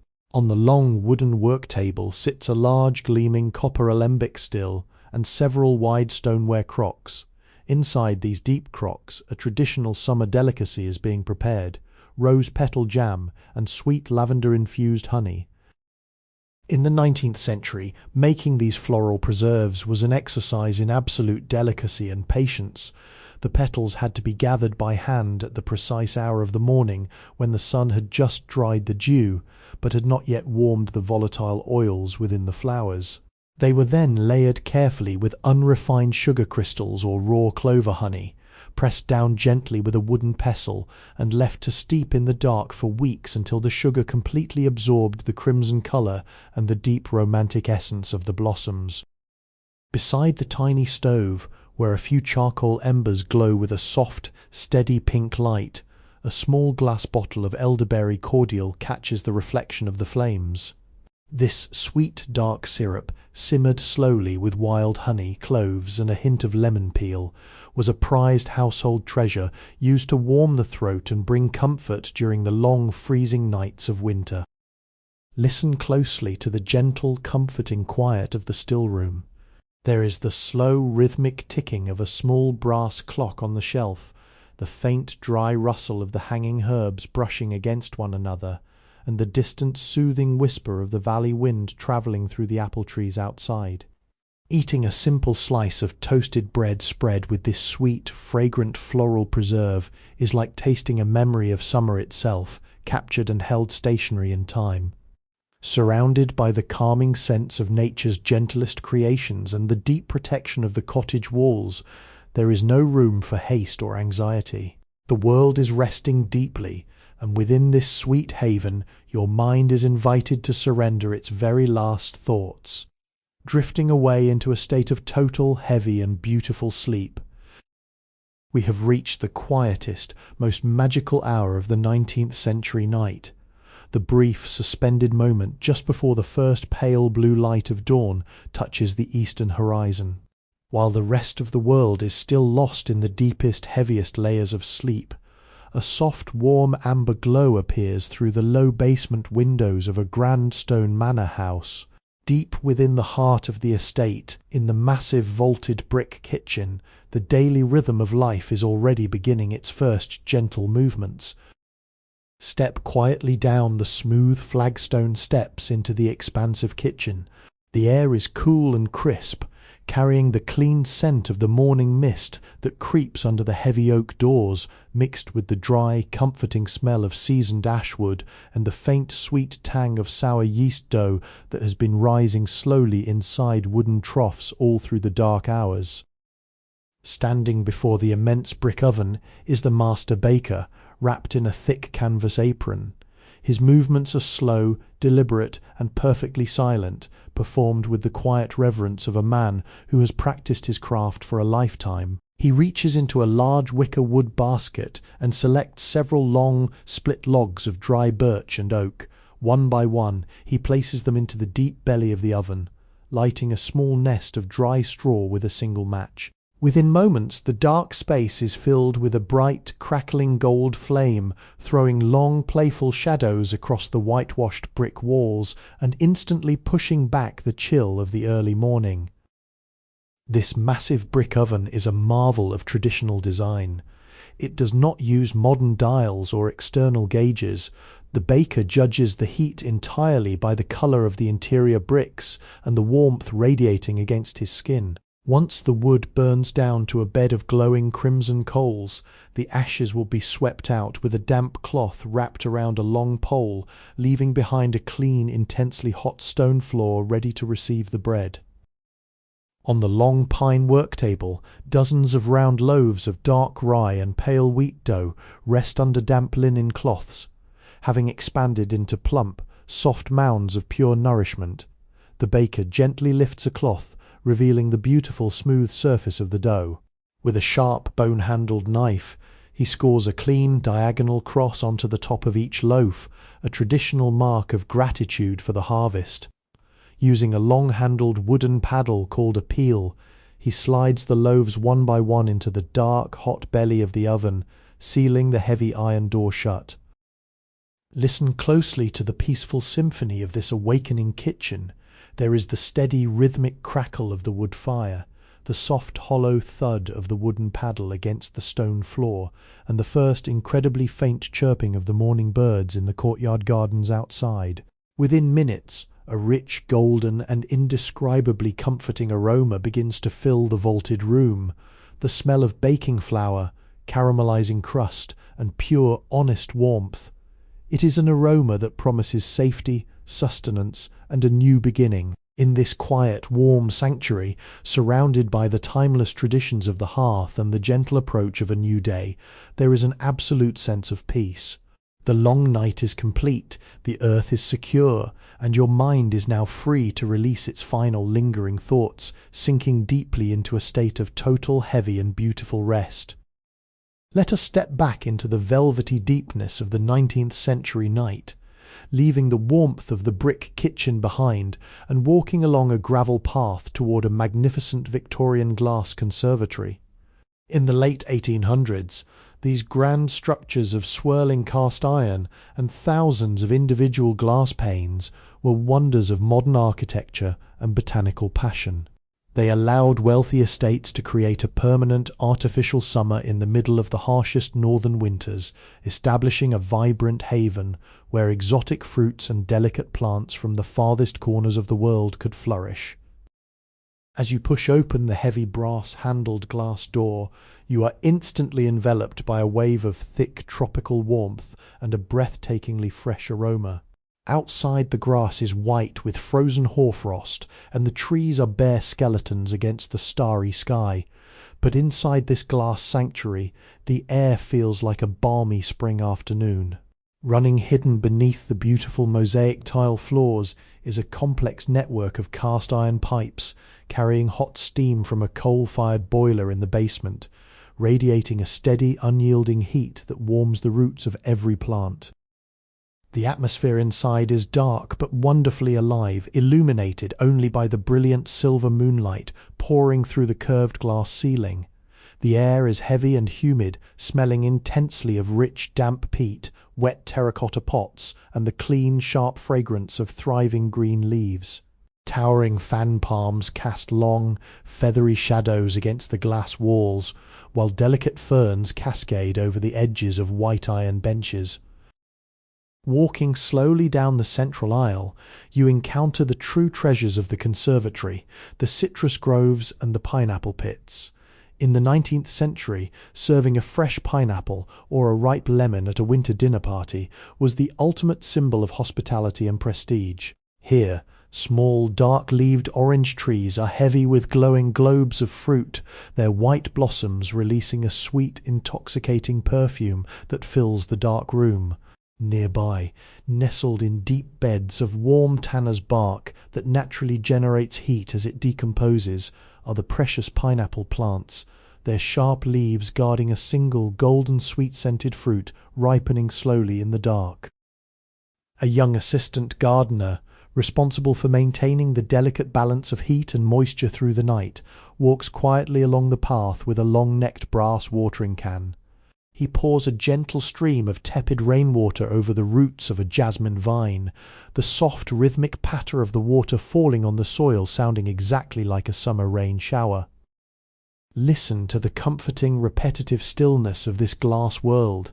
There is the low, distant hum of the steam pipes far below, the slow, rhythmic drip of condensation sliding down the glass panes, and the soothing whisper of the night breeze brushing against the exterior of the iron dome. Sitting on a low wicker chair, surrounded by this lush, hidden jungle, breathing in the clean, invigorating scent of orange blossoms and warm earth. The modern world feels infinitely far away. You are completely safe, wrapped in a secret sanctuary of warmth and growth, inviting your mind to slow down, release its final thoughts, and float gently into a deep, peaceful sleep. Let us slip deeper into the quiet hours of the 19th century night, moving away from the warm glass of the conservatory and walking toward a small, mysterious stone structure half buried into the side of a shaded northern hill. This is the estate's ice house, a crucial piece of food preservation technology in the 1800s, long before the invention of mechanical refrigeration. To step inside this hidden chamber at midnight is to enter a world where time and temperature seem to stand perfectly still, locked in a perpetual winter. In the middle of the previous January, when the nearby lakes had frozen solid, teams of labourers and heavy draught horses had spent weeks cutting massive crystal-clear blocks of ice from the water. These heavy frozen cubes were hauled up the hill and packed deep into this subterranean vault, layered thickly with dry pine sawdust and sweet river straw, which acted as an incredibly effective natural insulation. Even now, in the warmer months of the year, the ice remains unmelted, creating a dark, freezing sanctuary that protects the most delicate culinary treasures of the estate. Open the thick, double-layered oak door, which is sealed with heavy iron latches to keep the outside air away. As you step down the stone stairs into the earth, the temperature drops dramatically, wrapping your body in a crisp, incredibly clean, and purifying coldness. The air here has no dust, no movement, and no noise. It smells faintly of fresh winter rain, damp limestone walls, and the clean, sharp scent of pine wood sawdust. In the dim light of your lantern, you can see the magnificent stack of ice blocks glowing with a pale subterranean blue light in the centre of the pit, Arranged carefully on wooden shelves around this frozen core are the foods that require absolute cold to survive. There are large, shallow earthenware crocks filled with sweet, unpasteurized cream and heavy yellow blocks of salted summer butter, stamped with the emblem of the dairy. Nearby, rows of delicate glass jars hold early-season strawberries and raspberries suspended in clear sugar syrup, their vibrant red colors preserved perfectly by the frost. A lone cellarman enters the vault with quiet, respectful steps, wearing a heavy wool coat.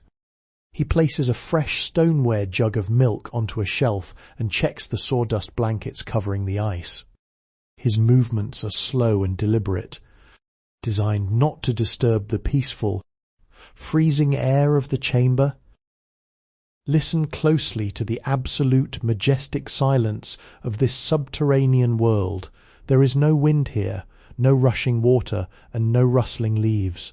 The only sound is the deep, occasional and comforting thud of the earth settling outside, or the microscopic musical tinkle of a single drop of condensation freezing onto the limestone wall.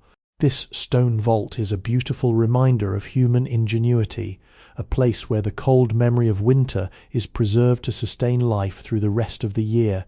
Sitting in the quiet shadow of this frozen sanctuary, safe beneath the deep layers of the protective earth, your mind is invited to cool its frantic thoughts, shedding the final worries of the waking day and sinking smoothly into a state of heavy, deep and undisturbed rest.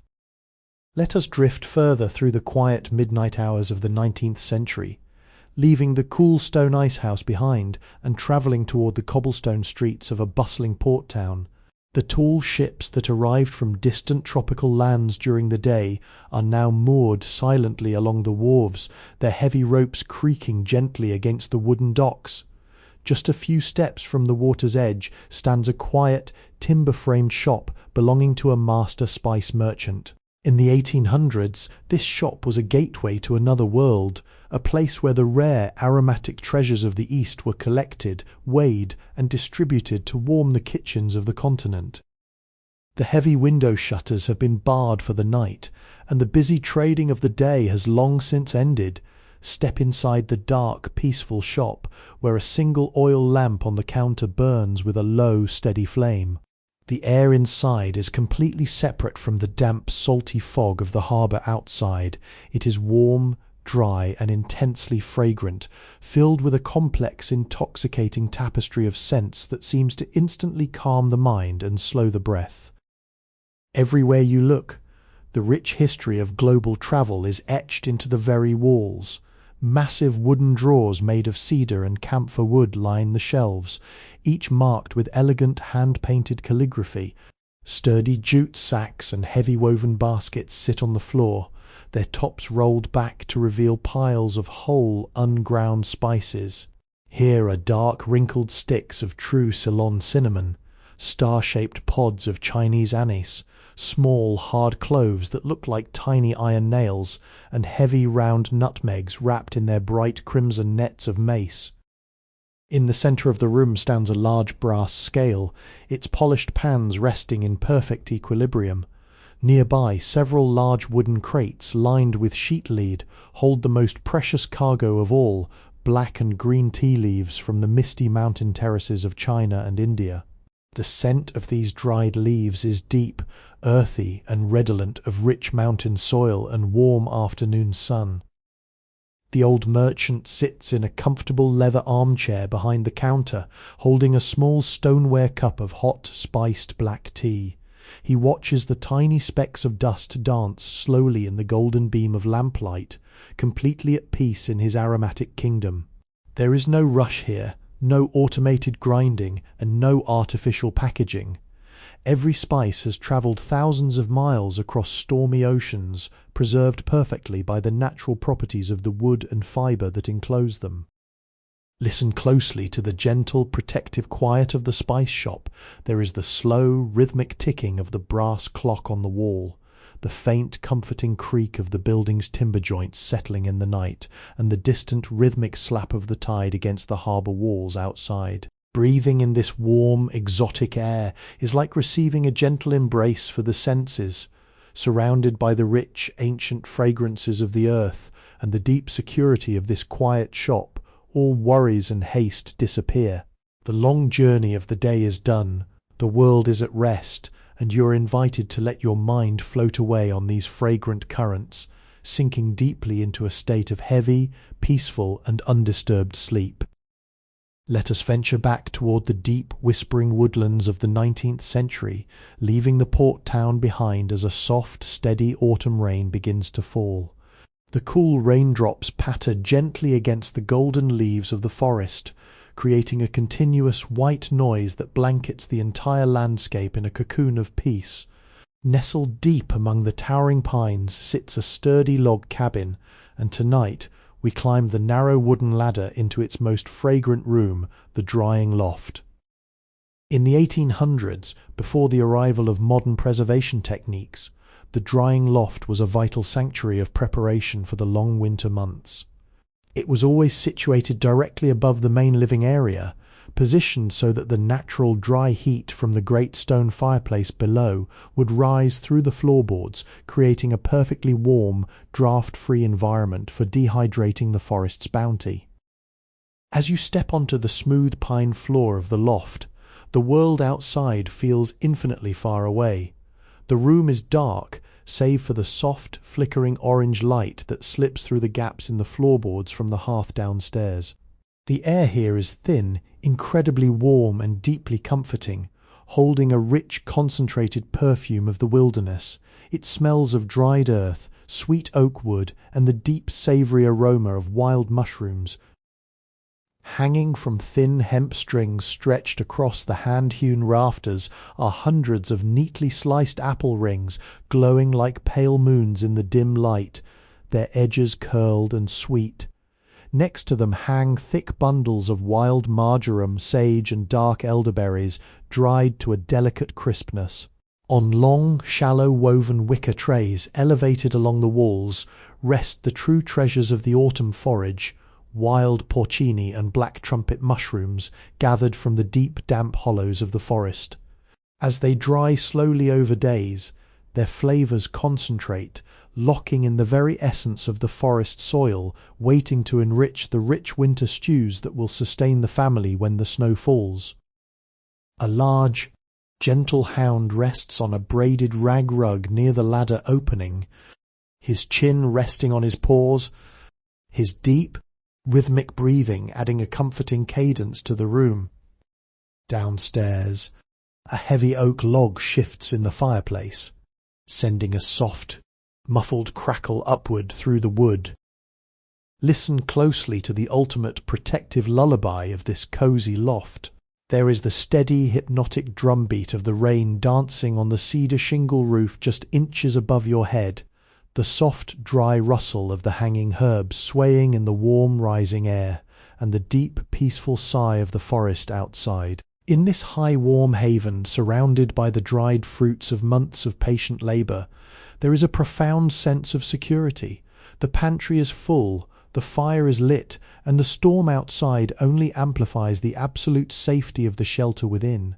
Let your mind rest on these rustic rafters, breathing in the warm, comforting scent of the harvest as you allow yourself to sink effortlessly into a heavy, deep, and completely undisturbed sleep. Leaving the woodsman's rain-washed loft, we drift back toward a sleepy cobblestone village where the midnight air is crisp and clear. Tucked away under a low timber awning is the quiet workshop of a traditional master confectioner. In the mid-19th century, candy making was not an automated process of chemical dyes and high-speed machines. It was an art of pure temperature, muscle memory and natural essences, where simple sugars were coaxed into beautiful glittering treats using heavy copper pots and solid blocks of stone. Step inside the kitchen through the heavy rear door.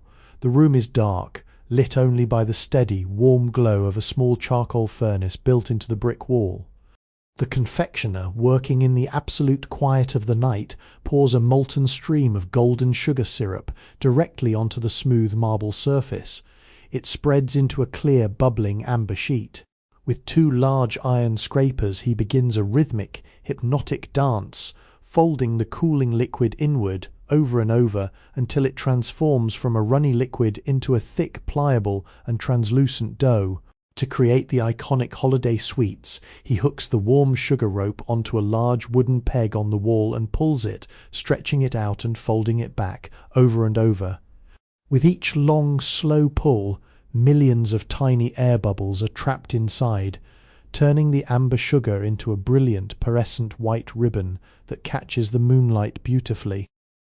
On a nearby zinc tray, rows of hand-cut ginger lozenges and crystallized orange peels rest in neat geometric lines, dusted with a fine coating of powdered sugar that looks like fresh, glittering snow. Each piece has been cut using a pair of heavy brass shears, the soft rhythmic snip-snip sound echoing gently through the quiet room. Listen to the comforting, repetitive lullaby of this sweet laboratory. There is the soft, hollow scrape of the iron tools against the cool marble slab, the rhythmic thud of the sugar being worked on the peg, and the quiet, steady hiss of the dying charcoal fire. There is no noise from the streets outside, no rush, and no modern distractions. Everything in this room is balanced, clean and sweet. Wrapped in the refreshing fragrance of peppermint and the deep, silent safety of the workshop, your mind is invited to release its final, wandering thoughts, sinking effortlessly into a state of heavy, pure, and completely undisturbed sleep. Let us slip once more into the quiet, starlit valleys of the 19th century, leaving the sweet peppermint kitchen behind and wandering toward a low, whitewashed stone creamery built beside a cold mountain spring. In the 1800s, the dairy was a place of absolute purity and rigorous patience. Without modern flash pasteurization or electric cooling, the transformation of rich raw milk into thick cream, golden butter, and delicate cheeses relied entirely on the natural architecture of the building and the cool, unchanging temperature of the earth. Step softly over the scrubbed stone threshold into the butter larder. The air inside is remarkably crisp, clean, and cool, holding a gentle, comforting aroma that feels instantly grounding. It smells of fresh sweet cream, damp mountain slate, and the clean woody scent of wet pine buckets that have been scalded with boiling well water to ensure perfect cleanliness. Illuminated by the pale silver moonlight streaming through a high unglazed window, rows of wide, shallow earthenware pans sit on long slate shelves. Inside these pans, the evening's milk is resting in absolute stillness. Over the course of the night, a beautiful, miraculous separation occurs. The heavy, rich, golden cream slowly rises to the surface, forming a thick, velvety blanket over the paler milk below. There is an incredible meditative silence in this room. The liquid surfaces are so perfectly still they act like dark mirrors, reflecting the constellations moving slowly across the night sky. In the corner stands a tall, traditional plunge churn, beautifully crafted from strips of seasoned white pine and bound with polished copper hoops. Tomorrow morning before the sun rises, the dairymaid will use the long wooden dash to rhythmically thud the cream up and down, separating the golden fat from the sweet buttermilk. But tonight the churn rests. Beside it, on a clean linen cloth, are the hand-carved wooden butter moulds, each incised with a delicate emblem of a clover blossom or a honeybee, waiting to stamp the finished golden blocks. The only person awake is the night watchman, who quietly walks through the room to check the wooden sluice gate that allows the freezing spring water to flow through shallow stone channels beneath the shelves, keeping the entire room at a perfect, chilly temperature. His leather boots make a soft, rhythmic clicking sound on the flagstones, a gentle contrast to the deep silence of the night. Listen to the soothing, minimal sounds of this alpine sanctuary. There is the continuous musical gurgle of the cold spring water trickling through the stone floor, the distant, faint chime of a cowbell from the sleeping pastures outside, and the slow, rhythmic sigh of the wind passing through the valley oaks. In this cool, pristine space, where the simplest and most pure elements of nature are left to settle and separate at their own deliberate pace, there is no room for haste or anxiety.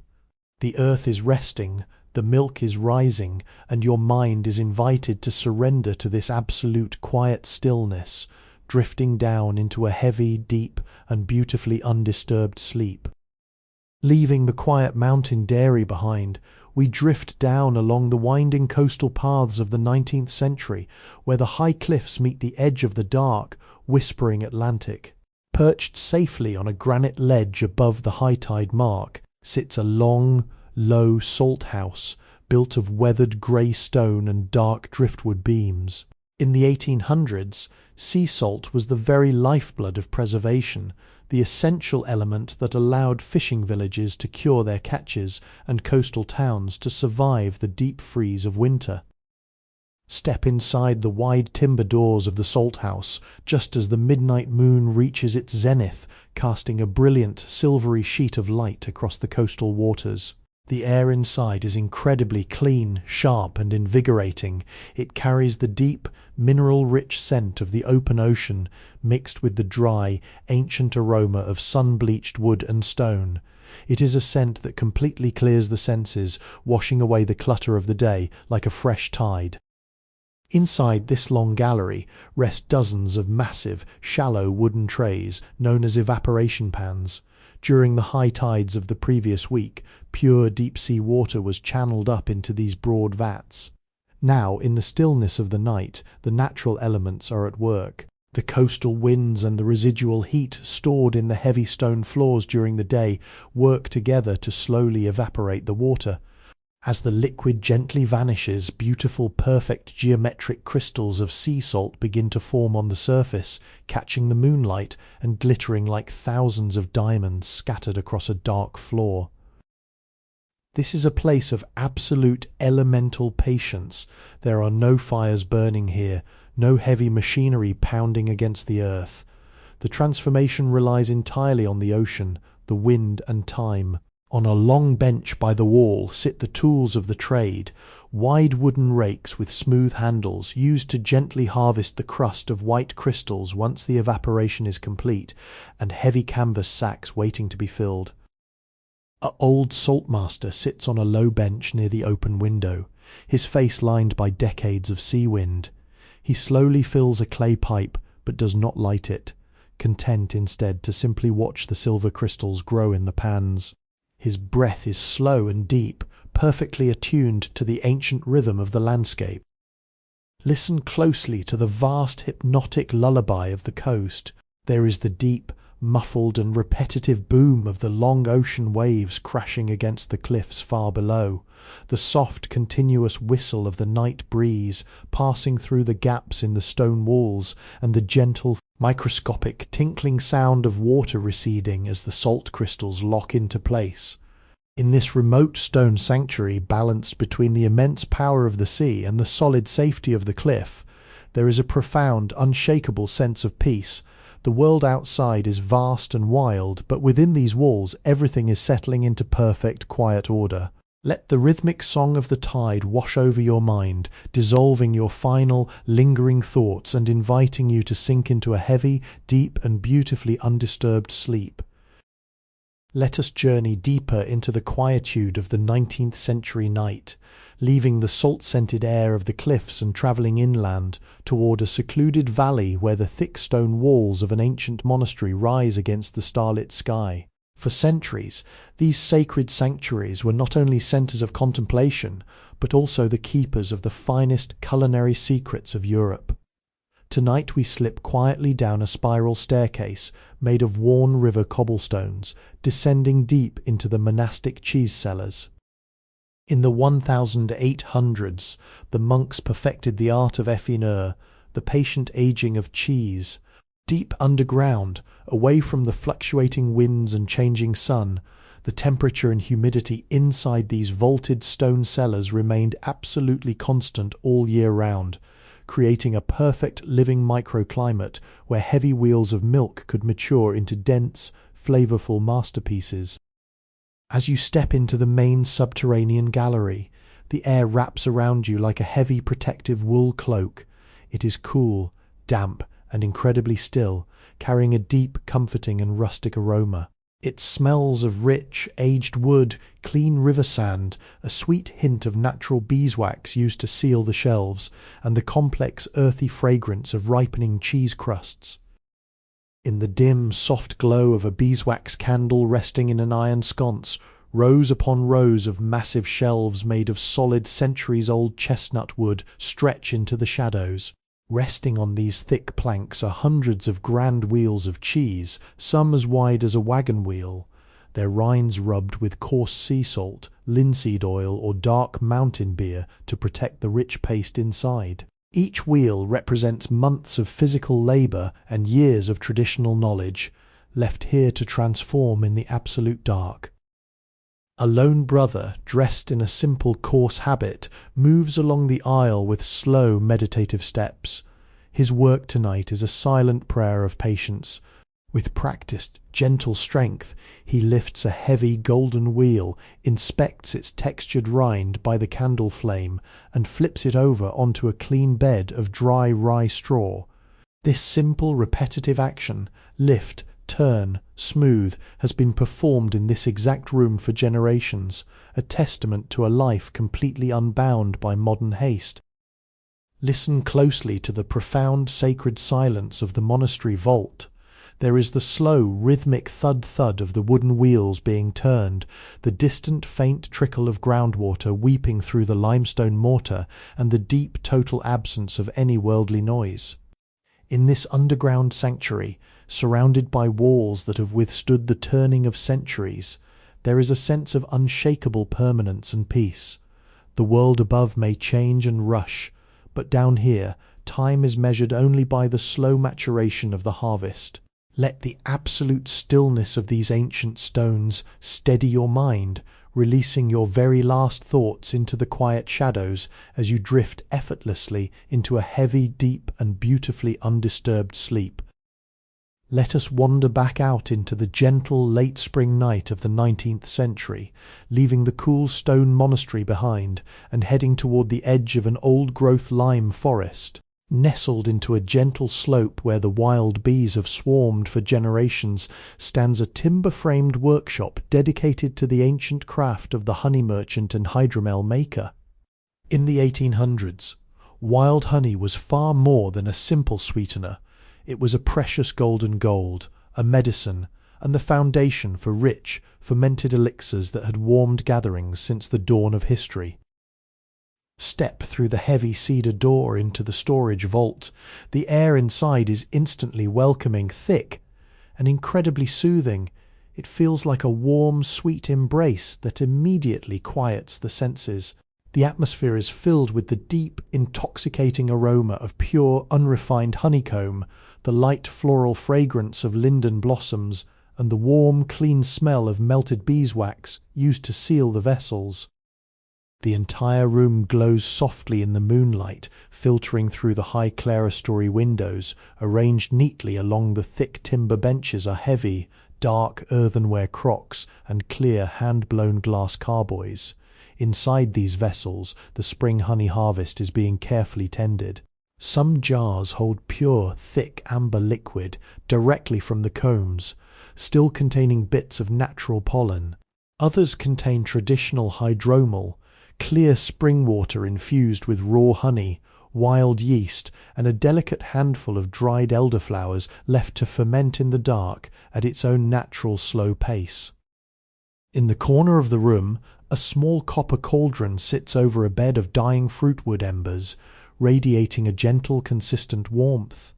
The merchant has been slowly rendering clean yellow beeswax today, pouring the liquid gold into wooden moulds to create candles for the coming seasons. The residual heat from the hearth keeps the room perfectly cozy, protecting the delicate ferments from the chill of the midnight dew outside. The master apiarist sits quietly at a heavy pine desk, observing the tiny bubbles rising slowly through a large glass jar of golden nectar.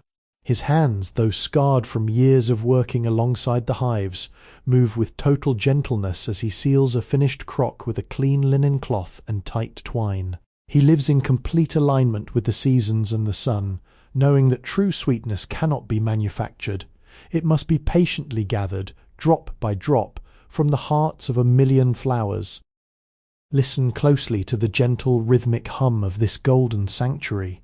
There is the slow musical pop of an ember settling in the hearth, the faint comforting gurgle of the fermenting honey water breathing through its clay airlocks, and the soft rush of the night wind passing through the blooming lime trees outside. In this sweet, dark vault where the pure essence of spring is preserved and transformed by the steady passage of time, there is an absolute sense of peace and security. The bees are resting in their hives, the honey is safe, and your mind is now invited to release its very last thoughts, drifting effortlessly into a state of heavy, sweet, and beautifully undisturbed sleep. Let us venture out once more into the crisp silver darkness of a 19th century winter night, walking down a frost-dusted path that leads to a sturdy stone outbuilding known as the estate nut house. In the 1800s, before the convenience of global shipping and imported snacks, the wild nuts gathered from the autumn forest, sweet chestnuts, rich walnuts, and oil-packed hazelnuts, were a precious source of winter protein and deep comfort, stored carefully in dry, well-ventilated stone outposts. These hard-shelled treasures were brought out during the coldest months to be roasted, ground into rich flours, or pressed into fragrant oils. Step softly inside the thick stone walls, closing the heavy timber door tightly against the biting winter wind. The transition is instantaneous and profoundly comforting, while the air outside is freezing and sharp. The interior of the nut house is filled with a deep radiant warmth. In the centre of the room is a large open brick hearth, where a bed of oak charcoal glows with a steady, intense crimson light. The air in this sanctuary is dense, dry, and indescribably delicious. It is saturated with the rich, buttery, and toasted aroma of roasting chestnuts, the faint woody perfume of burning oak, and the clean, earthy scent of thousands of dry shells resting in the dark. This warm, toasted fragrance acts like a gentle weight upon the mind, melting away the day's fatigue and inviting a sense of total primal safety. Leaning against the whitewashed walls are dozens of tightly woven jute sacks, piled high and bursting with the autumn's bounty. On a long, heavy worktable made of thick ash wood sits a massive cast-iron roasting pan with a long handle. The estate's master dry salter, an old man who has tended this hearth for 40 winters, moves with slow, rhythmic, deliberate steps. He uses a wooden shovel to scatter a fresh scoop of scored chestnuts across the iron pan, setting it gently over the glowing coals. Within moments the heat penetrates the hard brown shells, causing them to split open slightly and release a tiny hiss of sweet, starchy steam. The old man does not hurry. He watches the slow movement of the heat, occasionally shifting the pan with a soft metallic scrape that echoes comforting through the vaulted space. Beside him, a wooden bowl holds a small handful of freshly cracked hazelnuts, their golden oils glistening under the soft light of a single tallow candle. Listen closely to the gentle, deeply relaxing symphony of this winter hearth. There is the soft, rhythmic crackle and pop of the charcoal embers settling into ash, the comforting hiss-snap of the roasting shells opening over the fire, and the distant, muffled howl of the winter wind passing harmlessly over the solid stone chimney outside. In this warm, dark haven, protected by thick walls of stone and sustained by the rich fruits of the earth, there is absolutely no room for worry or haste. The winter is cold, but inside, the fire is bright and the harvest is secure. Let your mind rest by the warmth of these ancient coals, breathing in the rich, comforting scent of the roasted hearth, as you allow yourself to sink deeply into a heavy, peaceful, and beautifully undisturbed sleep. Let us journey back into the deep velvet stillness of the 19th century countryside, following a path illuminated only by the silver glow of a harvest moon to a low-slung timber building known as the village oil press house. In the 1800s, vegetable and seed oils were the precious liquids that brought light, warmth, and flavour to every household. Long before mass production and chemical extraction, the pure oil of flaxseed, rapeseed, walnuts and sunflowers was drawn out through sheer patient pressure using massive mechanical structures crafted from solid iron and ancient oak. Step softly inside the wide double doors. The frantic work of the harvest season has paused for the night, and the air inside has settled into a profound, heavy quiet. The atmosphere is warm, rich, and intensely comforting. It carries the dense, buttery aroma of newly crushed oilseeds, the faint, sweet scent of dry seed hulls, and the deep, resinous smell of the massive oiled wooden machinery. This thick, grounding fragrance feels like an anchor for the mind, instantly hushing any lingering thoughts or worries. In the center of the dark room stands the great lever press, a magnificent monument to traditional engineering. A giant beam of seasoned oak, thicker than a man's torso, stretches across the ceiling, held in place by a massive iron screw.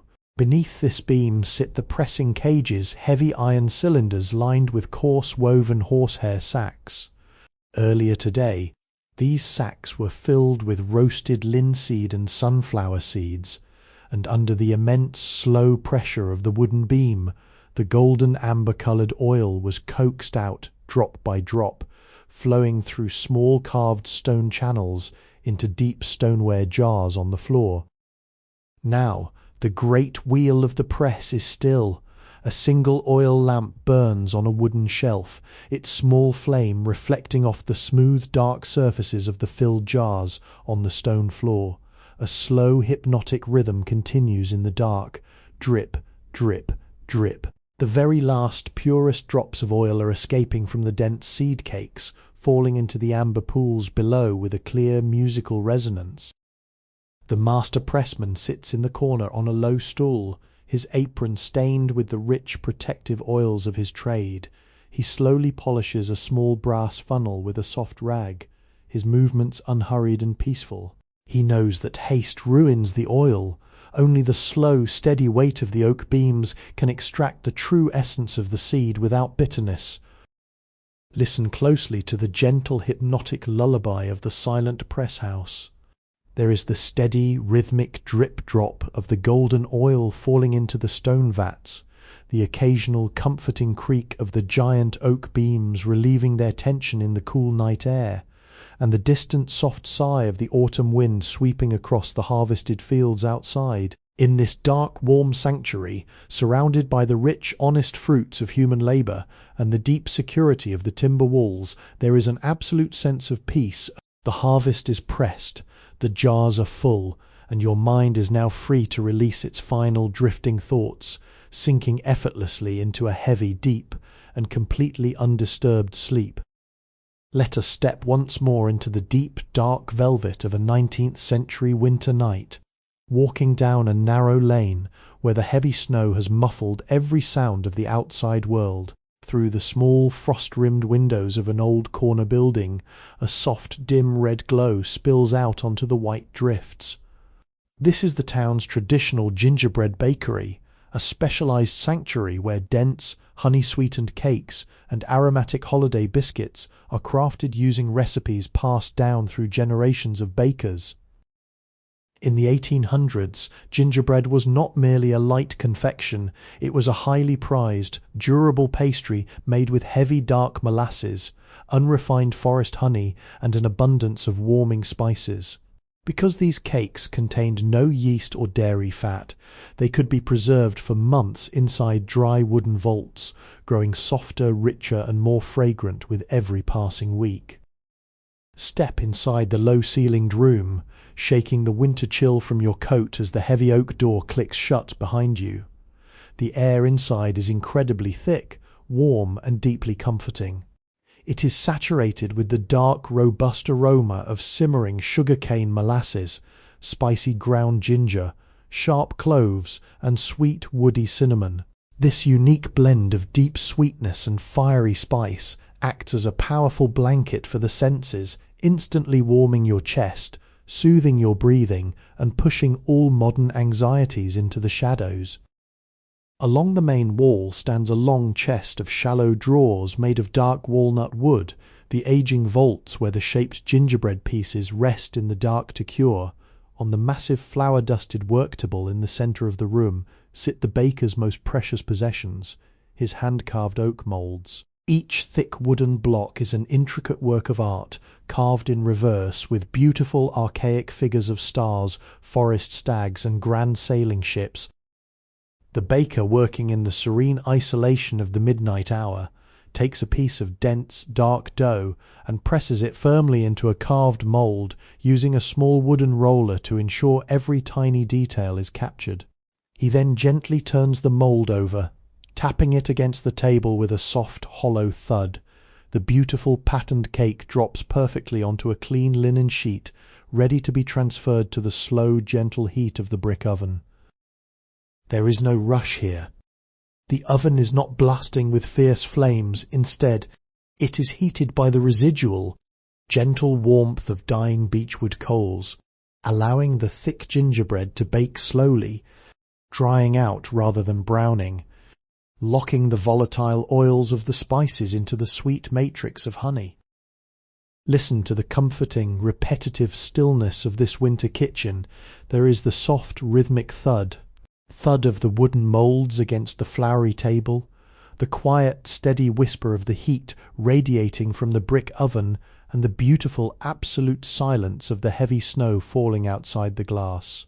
In this warm, spice-scented haven, where the rich traditions of the past are carved into the very wood and dough, there is a profound sense of protective safety. The fire is low, the cakes are sweet, and your mind is now fully invited to release its very last thoughts, drifting away into a heavy, warm, and beautifully undisturbed sleep. Let us ease into the gentle, warm darkness of a late summer night in the 19th century, leaving the winter gingerbread kitchen behind and stepping through an open garden gate. The midnight air is thick with the scent of dew-covered grass and night-blooming jasmine. At the edge of the estate's kitchen gardens stands the herbal still house and drying room, where the summer's final harvest of medicinal and aromatic plants is being preserved for the long evenings ahead. In the 1800s, herbal teas and infusions were the universal evening comfort.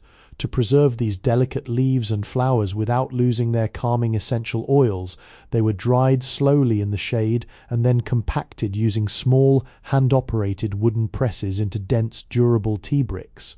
These bricks, wrapped in thick parchment and tied with hemp twine, could be stored in cedar chests for years, waiting to be crumbled into boiling water at bedtime. Step softly across the threshold into the dark, airy room. The windows are propped open slightly with wooden pegs, allowing the cool night breeze to circulate. The atmosphere inside is incredibly soothing and clean. It carries the sweet, apple-like fragrance of dried Roman chamomile blossoms, the cool, crisp undertone of wild peppermint, and the deeply relaxing, sleepy aroma of French lavender and sweet licorice root. Breathing this air feels like an instant release for the mind, a gentle command for the body to slow its pulse and rest. Long arrays of wide, wooden drying racks line the walls, holding mounds of pale green leaves and purple blossoms that rustle softly whenever the breeze enters the room. In the centre of the workspace sits a small, beautifully polished tabletop press made of dark mahogany and brass. The estate's herbalist moves through the shadows with the quiet, graceful efficiency of someone who works in complete harmony with nature. He takes a precise handful of dried chamomile and lavender, drops them into the velvet-lined square chamber of the press, and slowly turns the heavy brass wheel at the top. There is a low, satisfying creak of wood as the fibres are gently compressed, locking the natural oils deep within the block. When he releases the wheel, a perfect, dense brick of summer perfume emerges, ready to be wrapped in coarse brown paper and sealed with a dollop of red beeswax. Beside the press sits a large earthenware steaming pot, where a small batch of dried roots is being softened over a tiny spirit lamp, its low, blue flame throwing a steady, comforting light onto the ceiling. Listen closely to the serene, minimal sounds of this fragrant sanctuary. There is the slow, metallic click-creak of the brass wheel turning, the soft paper-like rustle of dried leaves shifting on the wooden trays, and the rhythmic, soothing chorus of the crickets singing in the warm gardens outside. In this quiet room where the very essence of summer peace is captured and sealed into small, neat packages, there is an absolute sense of emotional shelter. The harvest is gathered, the night is warm, and your mind is now completely free to let go of its final drifting thoughts, sinking weightlessly into a heavy, sweet, and beautifully undisturbed sleep. Let us cross into the deep, misty quiet of an autumn midnight in the 19th century, wandering down a stone-paved alleyway where the smell of fallen leaves hangs thick in the air. Tucked into the cellar of a riverside stone building is the workshop of a traditional mustard maker and vinegar master. In the 1800s, these pungent, sharp condiments were highly valued, not just for their ability to brighten heavy winter meats, but for their digestive properties and their power to keep the body warm during the freeze. Step inside the low, arched doorway. The cellar is beautifully insulated by the deep earth above, maintaining a stable, comforting coolness. The air here is entirely unique. It is crisp, clean and deeply invigorating, carrying the earthy, warm scent of crushed brown mustard seeds, the sweet fruitiness of aging apple cider vinegar, and the savoury undertone of tarragon and wild garlic bulbs hanging from the rafters. This bright, clean fragrance acts like a breath of fresh air, washing away the mental fog of a long day and centering your awareness. In the centre of the flagstone floor sit 3 massive mortars carved from solid grey granite, their deep bowls smoothed by decades of daily use. Heavy wooden pestles, bound with iron rings, rest quietly inside them. Earlier today, whole yellow and brown mustard seeds were ground by hand inside these stones, mixed slowly with unfermented wine must, local honey, and a splash of verjuice until they transformed into a thick, textured and intensely aromatic paste. Along the curved stone walls rest large oak casks containing the cellar's true pride, artisanal vinegars infusing with garden herbs. Each cask is fitted with a small wooden spigot. In the absolute quiet of the night, a slow, gentle alchemy takes place. The vinegar draws out the soothing oils of the dried tarragon, dill and elder blossoms resting inside the wood, creating a beautifully balanced elixir. The old master craftsman sits at a low wooden bench, a row of small dark stoneware jars lined up before him. With patient, unhurried movements, he uses a small wooden ladle to transfer the freshly ground mustard into the jars, sealing each one with a square of oiled pigskin and a tight wrap of hemp cord. He works without a lamp, guided perfectly by the familiar shapes of his tools and the soft silver moonlight slipping through the high cellar grate. Listen to the comforting rhythmic stillness of this underground haven. There is the slow musical drip of a tiny moisture droplet condensing on the outer surface of an oak cask, the soft scraping sound of the wooden ladle against the stoneware jars, and the distant muffled murmur of the river flowing past the thick stone walls outside. In this cool, grounded sanctuary, where every spice and herb is treated with absolute respect and left to mature in the perfect safety of the dark earth, there is a profound sense of structure and peace. The jars are sealed, the cellars are quiet, and your mind is now fully invited to slow its final rhythms, releasing all lingering thoughts into the cool shadows and drifting away into a heavy, deep, and beautifully undisturbed sleep. Let us slide deeper into the golden, quiet middle of the 19th century night, leaving the crisp vinegar cellar behind and rising toward the warm, fragrant upper rooms of a master sweet preserver's townhouse. Outside, a gentle autumn mist dampens the cobblestones, turning the gas lamps into soft, blurry halos of amber light. But up here, behind heavy velvet curtains, the atmosphere is dedicated to one of the most patient and delicate culinary arts of the 1800s, the creation of glacé fruits. Before modern freezing, the art of boiling and soaking fresh fruits in gradually thickening sugar syrup over many weeks, a process that replaced the water inside the fruit cell by cell with pure sugar. was the ultimate way to preserve the vibrant beauty of the summer harvest. Tonight, we enter the drying room where these glittering jewels rest, transforming slowly into translucent masterworks. As you step into the room, the air feels delightfully warm, dry, and incredibly soothing. It holds a dense, deeply comforting aroma that seems to instantly slow your pulse. It is a rich, concentrated perfume of sweet, caramelized sugar syrup infused with the natural, sun-drenched flavors of late summer orchards. You can smell the deep honey-like sweetness of ripe figs, the gentle perfume of poached pears, the sharp tang of orange peels, and the rich, dark scent of whole glacé cherries. This warm, sugary cloud wraps around your senses like a protective, sweet blanket. Arranged on long, stacked wooden racks that fill the room are hundreds of shallow wicker trays lined with thin parchment paper. Resting on these trays in perfect, neat rows are the fruits themselves. They do not look like ordinary food. They look like precious hand-cut gemstones catching the dim light. The sugar has fully penetrated their flesh, making them translucent. The silver moonlight, slanting through the tall windows, passes right through the amber slices of pear and the ruby-red cherries, casting beautiful coloured shadows onto the clean wooden floorboards. The preserver's daughter moves quietly down the narrow aisles between the racks, carrying a small, long-handled silver fork. Her movements are slow, hypnotic, and filled with a quiet reverence for the time it takes things to perfect. One by one, with absolute gentleness, she turns each slice of fruit over so that they dry evenly in the warm air. The soft, microscopic peel sound of the sticky fruit lifting from the parchment paper is the only sound she makes, a tiny rhythmic whisper in the dark. In the corner, a small porcelain stove filled with glowing anthracite coal radiates a low, steady heat, keeping the room at the exact, unvarying temperature needed to prevent the sugar from clouding or crystallizing too quickly. Listen closely to the gentle, sweet quietude of this preserving room.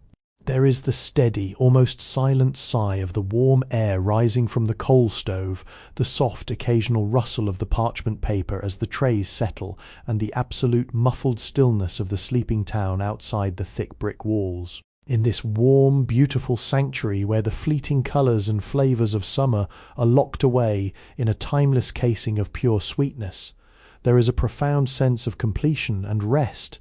The work is patient, the fruit is safe, and your mind is now fully invited to release its final lingering thoughts, floating away on this sweet warm breeze and sinking into a heavy, deep and beautifully undisturbed sleep. Let us step out of the warm fruit-preserving room and travel deep into the heart of a grand country estate during a quiet midwinter midnight in the 19th century. Outside, the cold stars blink frostily in a clear black sky, casting a pale light over the sleeping fields. Our destination is a long, low brick dependency known as the wax-drawing house. In the 1800s, before electricity, the production of pure beeswax candles was a highly specialized winter craft, creating the very light that would illuminate the estate's libraries, ballrooms, and bedside tables through the dark months. Step through the narrow oak door and pull it firmly shut against the freezing air. Immediately, you're enveloped in a warm, dense, and comforting atmosphere that seems to instantly quiet the mind and slow your breath. The air inside is heavy with an extraordinarily clean and rich aroma. It smells of warm, unrefined beeswax, faint undertones of sweet summer honey, raw cotton wicking, and the clean resinous scent of cedarwood storage chests. It is a scent of pure comfort and natural order, offering a complete refuge from the harsh winter elements outside. Suspended from the heavy timber rafters are dozens of long wooden frames holding hundreds of freshly dipped tapers hanging upside down like golden icicles. In the centre of the room stands the centrepiece of the craft, a massive copper vat filled with melted beeswax. The fire beneath the vat has been banked with ash hours ago, and the liquid wax is now in a state of absolute stillness, its surface cooling into a smooth, flawless golden mirror that reflects the low flame of a single oil lamp on the wall. The estate's candlemaker, an artisan of quiet patience, sits on a high stool near the workbench. He is engaged in the slow, meditative task of hand-rolling the final tapers of the evening. Taking a long strand of braided cotton wick that has been dipped in wax, he places it on a smooth slab of polished walnut wood. Using a wooden paddle, he rhythmically and gently rolls the candle back and forth, smoothing out any imperfections until it is perfectly round, straight, and elegant. His movements are fluid, repetitive, and deeply peaceful, born from decades of silent practice. Beside his bench stand large wicker baskets filled with heavy blocks of raw, unrefined wax, waiting to be melted down tomorrow. Each block bears the texture of the woven cloth it was strained through, a beautiful reminder of the honest, organic origin of the material. Listen closely to the gentle, hypnotic lullaby of the wax larder. There is the slow, rhythmic shh of the wooden paddle rolling across the walnut table, the occasional soft click of the hanging candle frames swaying imperceptibly in the gentle draught, and the absolute majestic silence of the winter night pressing against the thick brick walls. In this warm, golden sanctuary, surrounded by the literal essence of light and warmth stored up from the summer meadows, all rush and worry disappear. The work is quiet, the candles are setting, and your mind is now fully invited to release its last, lingering thoughts, sinking effortlessly into a state of heavy, pure, and beautifully undisturbed sleep. Let us step gently into the soft, humid midnight of a 19th century spring, leaving the golden wax larder behind as we journey toward an ancient apothecary shop tucked away in a quiet quarter of a traditional eastern town. Outside, a gentle spring mist settles over the tiled roofs, and the young green shoots of bamboo glisten in the pale starlight. Tonight we slip through the rear curtain into the inner drying chamber, where the most precious and soothing medicinal herbs of the season are left to settle and dry. In the 1800s, the art of the apothecary was a deeply meditative science of balance. There were no synthetic pills or harsh chemicals. Healing was gathered directly from the forests, mountains, and rivers. To preserve the vital energies and soothing properties of these plants, they were carefully cut, spread on broad-woven sieves, and dried in rooms where the humidity and temperature were managed with absolute precision. Step onto the smooth, dark brick floor of the drying vault. The air inside is completely insulated from the damp spring night, feeling deeply warm, clean, and profoundly restorative. The atmosphere is filled with a rich, complex, and intensely grounding tapestry of scents. It smells of sweet, woody licorice root, the earthy, warm aroma of dried ginseng, the clean, apple-like perfume of white chrysanthemum heads, and the subtle, resinous scent of dried goji berries. This gentle, natural perfume acts like a healing tonic for the nervous system, immediately slowing your breath, cooling your mind, and lifting the heavy weight of the day from your shoulders.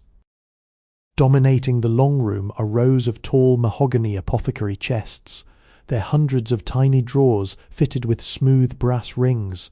In the center of the space, stacked neatly on vertical bamboo frames, are dozens of wide, shallow woven bamboo sieves. Resting on these mats are the freshly gathered herbs of early spring. The moonlight, slanting through a high paper screen window, catches the soft textures of the drying leaves and petals, casting fine grid-like shadows across the floor. The old master apothecary moves through the quiet room with silent, sliding steps, his long silk robes brushing softly against the bamboo frames. He carries a small brass scale and a set of polished horn weights. With immense gentleness, he runs his fingers through a tray of dried jujube dates, checking their dryness by touch. His movements are a testament to a lifetime of patience, free from the concept of rush or urgency. He knows that nature heals in its own time, and that the preparation of these herbs requires the same quiet stillness as the night itself. In the corner, a small unglazed clay pot sits over a bed of white charcoal embers, gently simmering a light infusion of orange peel and lotus seeds. Its soft, rhythmic bubbling adding a warm, domestic heartbeat to the room. Listen closely to the serene, protective lullaby of this herbal sanctuary. There is the slow, soft bubble of the clay pot over the coals, the microscopic dry rustle of the herbs as they settle into their bamboo beds, and the distant soothing patter of the spring mist falling on the courtyard stones outside. In this dark, warm chamber, surrounded by the oldest remedies of the earth and the deep security of ancient traditions, all worries dissolve.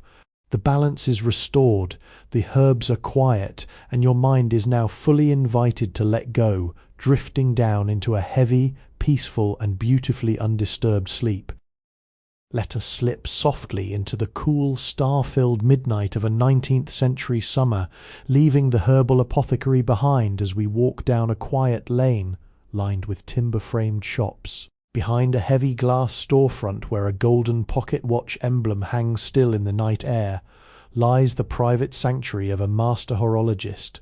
In the 1800s, timepieces were not mass-produced by digital circuits. They were living mechanical hearts, meticulously built by hand from delicate brass gears, ruby jewels, and steel hairsprings that required absolute quiet to tune and regulate. Step softly across the threshold into the inner workshop.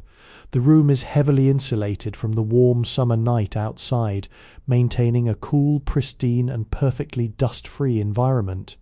The air is clear and calming, holding a unique, grounding aroma. It smells of fine, highly refined whale oil used to lubricate the tiny pivots, clean chamois leather, aged mahogany cabinets, and the faint metallic tang of polished brass and silver. This orderly, clean scent brings an immediate sense of structure and predictability to your thoughts, gently slowing your internal rhythm. The room is dimly illuminated by a single shaded oil lamp, casting a warm circle of amber light onto a heavy workbench. Arranged in perfect geometric rows inside glass-fronted wall cases are dozens of magnificent pocket watches, marine chronometers, and small regulator clocks resting on individual velvet cushions. Each piece is undergoing its final testing phase, running continuously for days in the quiet of the night to ensure its accuracy before being delivered to sea captains and astronomers. The old watchmaker sits at his bench, his silver hair catching the edge of the lamplight. He wears a small brass loop over his eye, but his hands are currently resting. He is simply listening. With his eyes closed, he uses his highly trained hearing to analyze the collective heartbeat of the room. His breathing is exceptionally slow and shallow, carefully synchronized so as not to disturb the microenvironment of the delicate balances before him. On a soft green felt pad on the desk, a dismantled gold repeater watch lies open, but its microscopic teeth and polished levers gleaming like tiny stars. Every part has been cleaned with fine alcohol and a camel hair brush, waiting for the morning light. But tonight, the tools are still. Listen closely to the ultimate hypnotic symphony of this quiet sanctuary. There is no loud chiming, no harsh striking, only the infinite, intricate, and perfectly synchronized tick-tick-tick-tick of dozens of tiny balance wheels swinging back and forth on their ruby bearings. It is a continuous velvety white noise, a steady and mathematical division of time that makes the passage of the night feel beautifully safe, predictable, and endless. The outside world may be chaotic, but within these walls, everything moves with absolute precision and perfect peace. Let your mind align with this gentle, microscopic rhythm, shedding its final heavy thoughts, as you allow yourself to sink effortlessly into a heavy, deep, and beautifully undisturbed sleep. Let us glide once more into the calm, velvet shadows of a late 19th century night, leaving the ticking gears of the watchmaker behind. We follow a quiet path that winds beside a slow-moving canal leading to the high-ceilinged loft of an artisanal silk weaver. In the 1800s, silk production was a seasonal labor of intense devotion and total silence. the spinning and reeling of the microscopic threads required an environment completely free from sudden movements, dust, and heavy vibrations, turning the weaver's attic into a secluded sanctuary of softness. Step softly onto the polished teak floorboards of the upper loft. The air inside is remarkably light, clean, and calming. It carries a subtle, organic fragrance that feels profoundly gentle to inhale. The faint, clean scent of dry mulberry leaves, the sweet, earthy aroma of natural silk cocoons, and the warm, clean smell of beeswax used to smooth the wooden shuttles. This soft, neutral atmosphere wraps around your senses like a weightless cloud, inviting your breathing to become slow, steady, and deep. Bathed in the pale silver moonlight that flows through the slatted wooden shutters, 3 large hand looms made of dark, heavy rosewood stand like silent monuments in the dark. Their complex networks of fine silk warp threads stretch from the back beams to the harnesses, perfectly straight and taut, catching the faint light until they glow like rows of midnight stardust. In the corner of the room, arranged on wide bamboo trays, sit hundreds of premium unbroken cocoons looking like delicate golden and white eggs resting in a bed of soft moss. Nearby, the great wooden winding reels hold the spun silk, organized by color: deep indigo, pale willow green and undyed, brilliant ivory. The skeins of raw silk are so incredibly fine that even the gentlest movement of air causes them to ripple and sway in the shadows like liquid water. The elderly weaver sits on a low-woven stool by the small window, her hands resting peacefully in her lap. Her work for the day is complete. She has spent the twilight hours checking the tension of the threads with her fingertips, feeling for the slightest imperfection that only a lifetime of touch could detect. Now she simply sits in the absolute quiet of the midnight hour, her mind completely free of thought, watching the stars reflect in the dark water of the canal below. Listen closely to the gentle, rhythmic whisper of this silk haven. There is the soft, almost imperceptible rustle of the silk skeins moving against each other in the light night draught, the steady, rhythmic creak couch of the old house settling into the cool night air, and the soothing, distant lap of the canal water against the stone foundations outside. In this high, peaceful loft, where everything is made of softness, patience, and silent thread, there is no place for tension or hurry. The looms are resting, the threads are safe, and your mind is now fully invited to dissolve into this light, velvety dark, sinking effortlessly into a heavy, deep, and beautifully undisturbed sleep.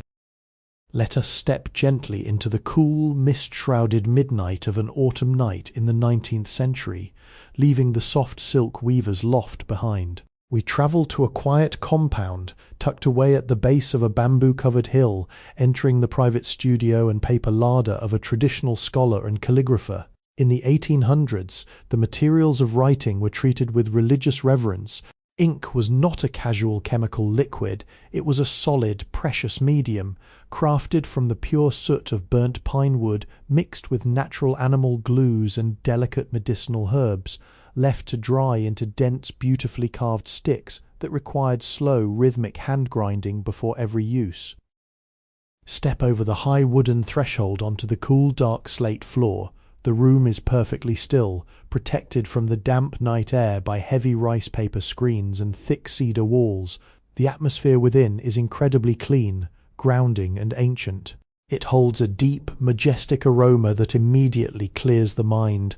The rich, woody fragrance of pine soot ink sticks, a faint, clean trace of musk and camphor embedded in the ink recipes, and the dry, sweet, and comforting smell of aged Schwan paper stacked on high bamboo shelves. This gentle, organic scent acts like a quiet command for the intellect to rest, shifting your focus away from the world's noise. Bathed in the soft silver moonlight that diffuses beautifully through the paper lattice windows, long shelves of seasoned pine wood hold hundreds of pristine rolls of handmade paper.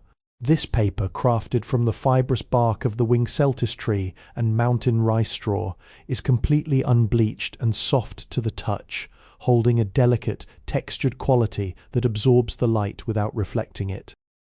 On a heavy desk of dark elm wood sits a large historic inkstone, a flat slab of rare smooth black Douan sandstone carved with a low relief of mounting clouds to catch the water. Beside it rest the solid ink sticks, their black lacquer surfaces catching the moonlight. Earlier in the evening the scholar poured a few drops of clear well water onto the stone and moved the ink stick in a slow, continuous and circular motion for an hour, grinding the pigment down until it became a rich, dense and lustrous liquid velvet. Now, the large calligraphy brushes made of soft wolf and goat hair hang quietly from their carved wooden rack, their points washed clean and drying in the dark. The scholar has retired to his sleeping mat, leaving the studio in a state of absolute, elegant composure. Listen closely to the gentle, minimal sounds of this academic sanctuary. There is the slow, soft sigh of the autumn wind, rustling the bamboo leaves outside the walls, the microscopic, dry breathing of the stacked paper sheets, absorbing the subtle changes in the night air, and the deep, total quietude of a mind completely settled. In this room, where every tool is designed for absolute slowness, patience and deliberate focus, there is an infinite sense of safety and release. The brushes are still, the ink is dark, and your mind is now fully permitted to cease its endless thoughts, dissolving gently into the quiet shadows and sinking into a heavy, deep and beautifully undisturbed sleep. Let us drift further into the deep, velvet stillness of the 19th century night, leaving the scholar's inkstone studio behind as we wander down a quiet path bordered by sleeping, weeping willows. Our journey leads us to a small, heavy-beamed workshop at the edge of a mountain village where an artisan crafts and tunes traditional wooden and bamboo musical instruments. In the 1800s, an instrument was born from absolute slowness. The wood and bamboo had to be dried naturally for years, even decades, in dark, well-ventilated vaults to ensure that their inner fibers could resonate with perfect warm purity. Step softly inside the low timber door, leaving the chill of the midnight air behind. The workspace is incredibly peaceful, held in a state of pristine, dust-free suspension. The air inside is comforting, dry, and deeply grounding. It is filled with the clean, mature aroma of aged paulownia and sandalwood, the light, sweet scent of natural tung oil used to seal the wood, and the dry, organic fragrance of winter-cut bamboo tubes hanging from the rafters. This simple, rustic perfume immediately quietens the mind, acting like a soft weight that steadies your breathing and calms the pulse. In the soft amber glow of the midnight moon filtering through the high clerestory windows, rows of dark bamboo flutes hang vertically along the walls, their surfaces polished to a deep dark lustre by years of air and oil. In the centre of the room, resting on long trestle tables of thick pine, are the hollow bodies of unfinished zithers and lutes. Their soundboards, carved from light, resonant wood, are smooth and flawless, catching the pale light like calm pools of water in a dark forest. On a small side bench sit the tools of this quiet trade, tiny copper files, fine horsehair polishers, and neat hanks of undyed silk threads waiting to be boiled, twisted, and stretched into strong musical strings. Earlier today, the master luthier spent hours checking the air column of a single bamboo pipe, filing its tone holes with microscopic movements, testing the resonance by breathing into it so gently it was barely louder than a sigh. Now, the workshop is entirely still. The tools are arranged in geometric precision on their clean cloth wraps, and the artisan has gone to rest, leaving the instruments to absorb the perfect, silent vibrations of the midnight hour. Listen closely to the unique, profoundly relaxing silence of this musical haven. There is no performance here, no loud notes striking the air, only the faint, almost imperceptible hum of the night wind passing harmlessly over the chimney opening, the microscopic creak of the old wooden soundboards as they adjust to the midnight cool, and the deep, total absence of human rush. In this dark, protective vault, where the music of tomorrow is sleeping silently inside the wood and bamboo, there is an absolute sense of safety and rest. The strings are quiet, the flutes are still, and your mind is now fully permitted to lay down its final drifting thoughts, sinking weightlessly into a heavy, deep, and beautifully undisturbed sleep. Let us journey back into the crisp, frosty dark of a late 19th century winter night, climbing a narrow set of wooden steps into the upper drying loft of a mountain tea merchant's stone outpost. Outside, the winter stars look like crushed diamonds thrown across a black velvet sheet, and the mountain peaks are completely silent under a heavy blanket of snow. But inside this upper loft, the atmosphere is dedicated to the ancient, patient art of curing and pressing aged tea bricks, a staple of comfort and trade that could endure for decades. In the 1800s, wild tea leaves harvested from ancient forest trees were not kept loose. To preserve their complex, deep flavours for long journeys across the mountain passes, the leaves were withered, gently steamed, and then subjected to immense pressure inside heavy wooden moulds until they became dense, solid bricks that looked like blocks of dark, polished jade. Step softly onto the wide oak planks of the floor. The air inside the loft is warm, incredibly dry, and deeply comforting, acting as an instant shield against the freezing night.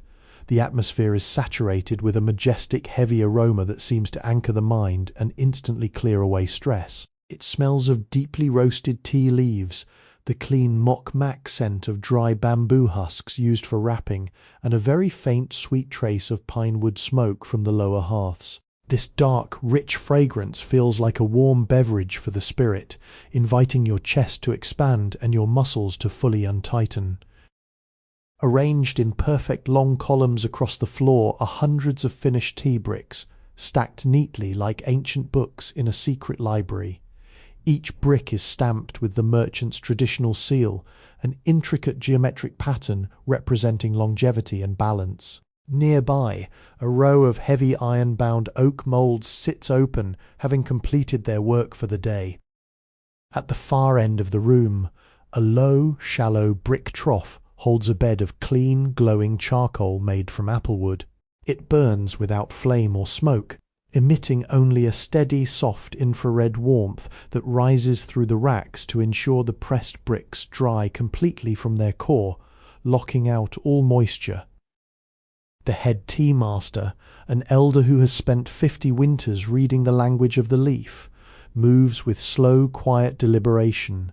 He picks up a newly dried brick, wraps it carefully in a sheet of clean, dry bamboo husk, and ties it securely with 3 precise knots of braided hemp twine. His hands move without a single wasted motion, filled with the calm certainty of a craftsman who knows that true value is measured in generations, not hours. Listen closely to the gentle, deeply relaxing rhythm of this mountain loft. There is the soft, papery crinkle snap of the dry bamboo wraps being tied, the low steady murmur of the warm air rising from the charcoal trough, and the absolute beautiful isolation of the snow-bound night outside the thick stone walls. In this high, warm sanctuary, surrounded by the compressed essence of ancient mountain forests and the protective heat of the embers, there is no room for haste or doubt. The harvest is sealed, the bricks are warm, and your mind is now fully invited to let go of its last, drifting thoughts, sinking weightlessly into a heavy, deep, and beautifully undisturbed sleep. Let us wander back into the deep, protective darkness of a 19th century countryside, following a narrow path where the last patches of winter snow are melting silently into the earth. Our footsteps lead us to a small, stone-walled cottage at the edge of the moors, home to a master spinner and wool weaver. In the 1800s, before mass textile mills filled the markets, the wool spun by hand during the long winter nights was a vital shield against the elements, a material of pure utility, warmth, and profound tactile comfort. Step softly inside the heavy oak door and feel the instant shift in the atmosphere. The cold dampness of the night vanishes, replaced by a space that feels incredibly soft, safe and deeply enveloping. The air in this spinning chamber is unique. It is warm and thick with the comforting, rich scent of raw, unwashed sheep's wool holding its natural protective lanolin oils, blended with the crisp aroma of dried lavender buds scattered in the corners to keep the fibers fresh, and the clean smell of polished pine wood. This dense, pillowy fragrance acts like a soft blanket for your senses, immediately soothing your nervous system and inviting your body to sink into total relaxation. In the soft amber light of a single tallow candle, the room reveals itself as a haven of softness. Piled high along the walls are large woven wicker baskets overflowing with mounds of carded wool, looking like captive summer clouds resting in the dark. There are no synthetic dyes here. The flecks of wool showcase a beautiful natural palette of ivory, warm cream, soft grey and deep dark charcoal. In the centre of the room stands the great spinning wheel, its large wooden drive wheel made of dark, smooth walnut wood. The treadle is still, and the spindle rests quietly, holding a partially wound bobbin of thick, single-ply yarn. Nearby, a heavy hand loom rests in the shadows, its wooden heddles holding a half-finished blanket of dense tweed, the complex weave creating a geometric pattern of shadow and light in the room. The spinner sits quietly in her high-backed rocking chair, her lined hands resting gently on the wooden armrests. Her work for the evening is done. She has spent the afternoon pulling the raw fibers from the distaff, letting them twist smoothly through her fingers into strong, uniform yarn. Her movements have left her mind completely clear, attuned only to the hypnotic, repetitive dance of the wheel. Now she simply rests, breathing in the quiet peace of her craft. Listen closely to the gentle, rhythmic hush of this woolen sanctuary. There is the slow, comforting creak, rock of the wooden chair settling onto the floorboards, the soft, microscopic rustle of the wool fibers expanding slightly in the warmth of the room, and the distant, rhythmic sigh of the midnight wind passing over the thatched roof outside.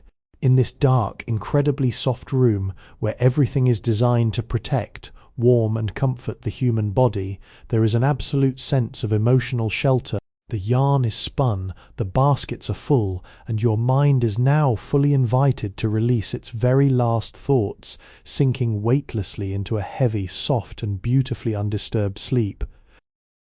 Let us slip softly back into the gentle, fragrant darkness of a mid-19th century summer night, leaving the woolen spinning chamber behind.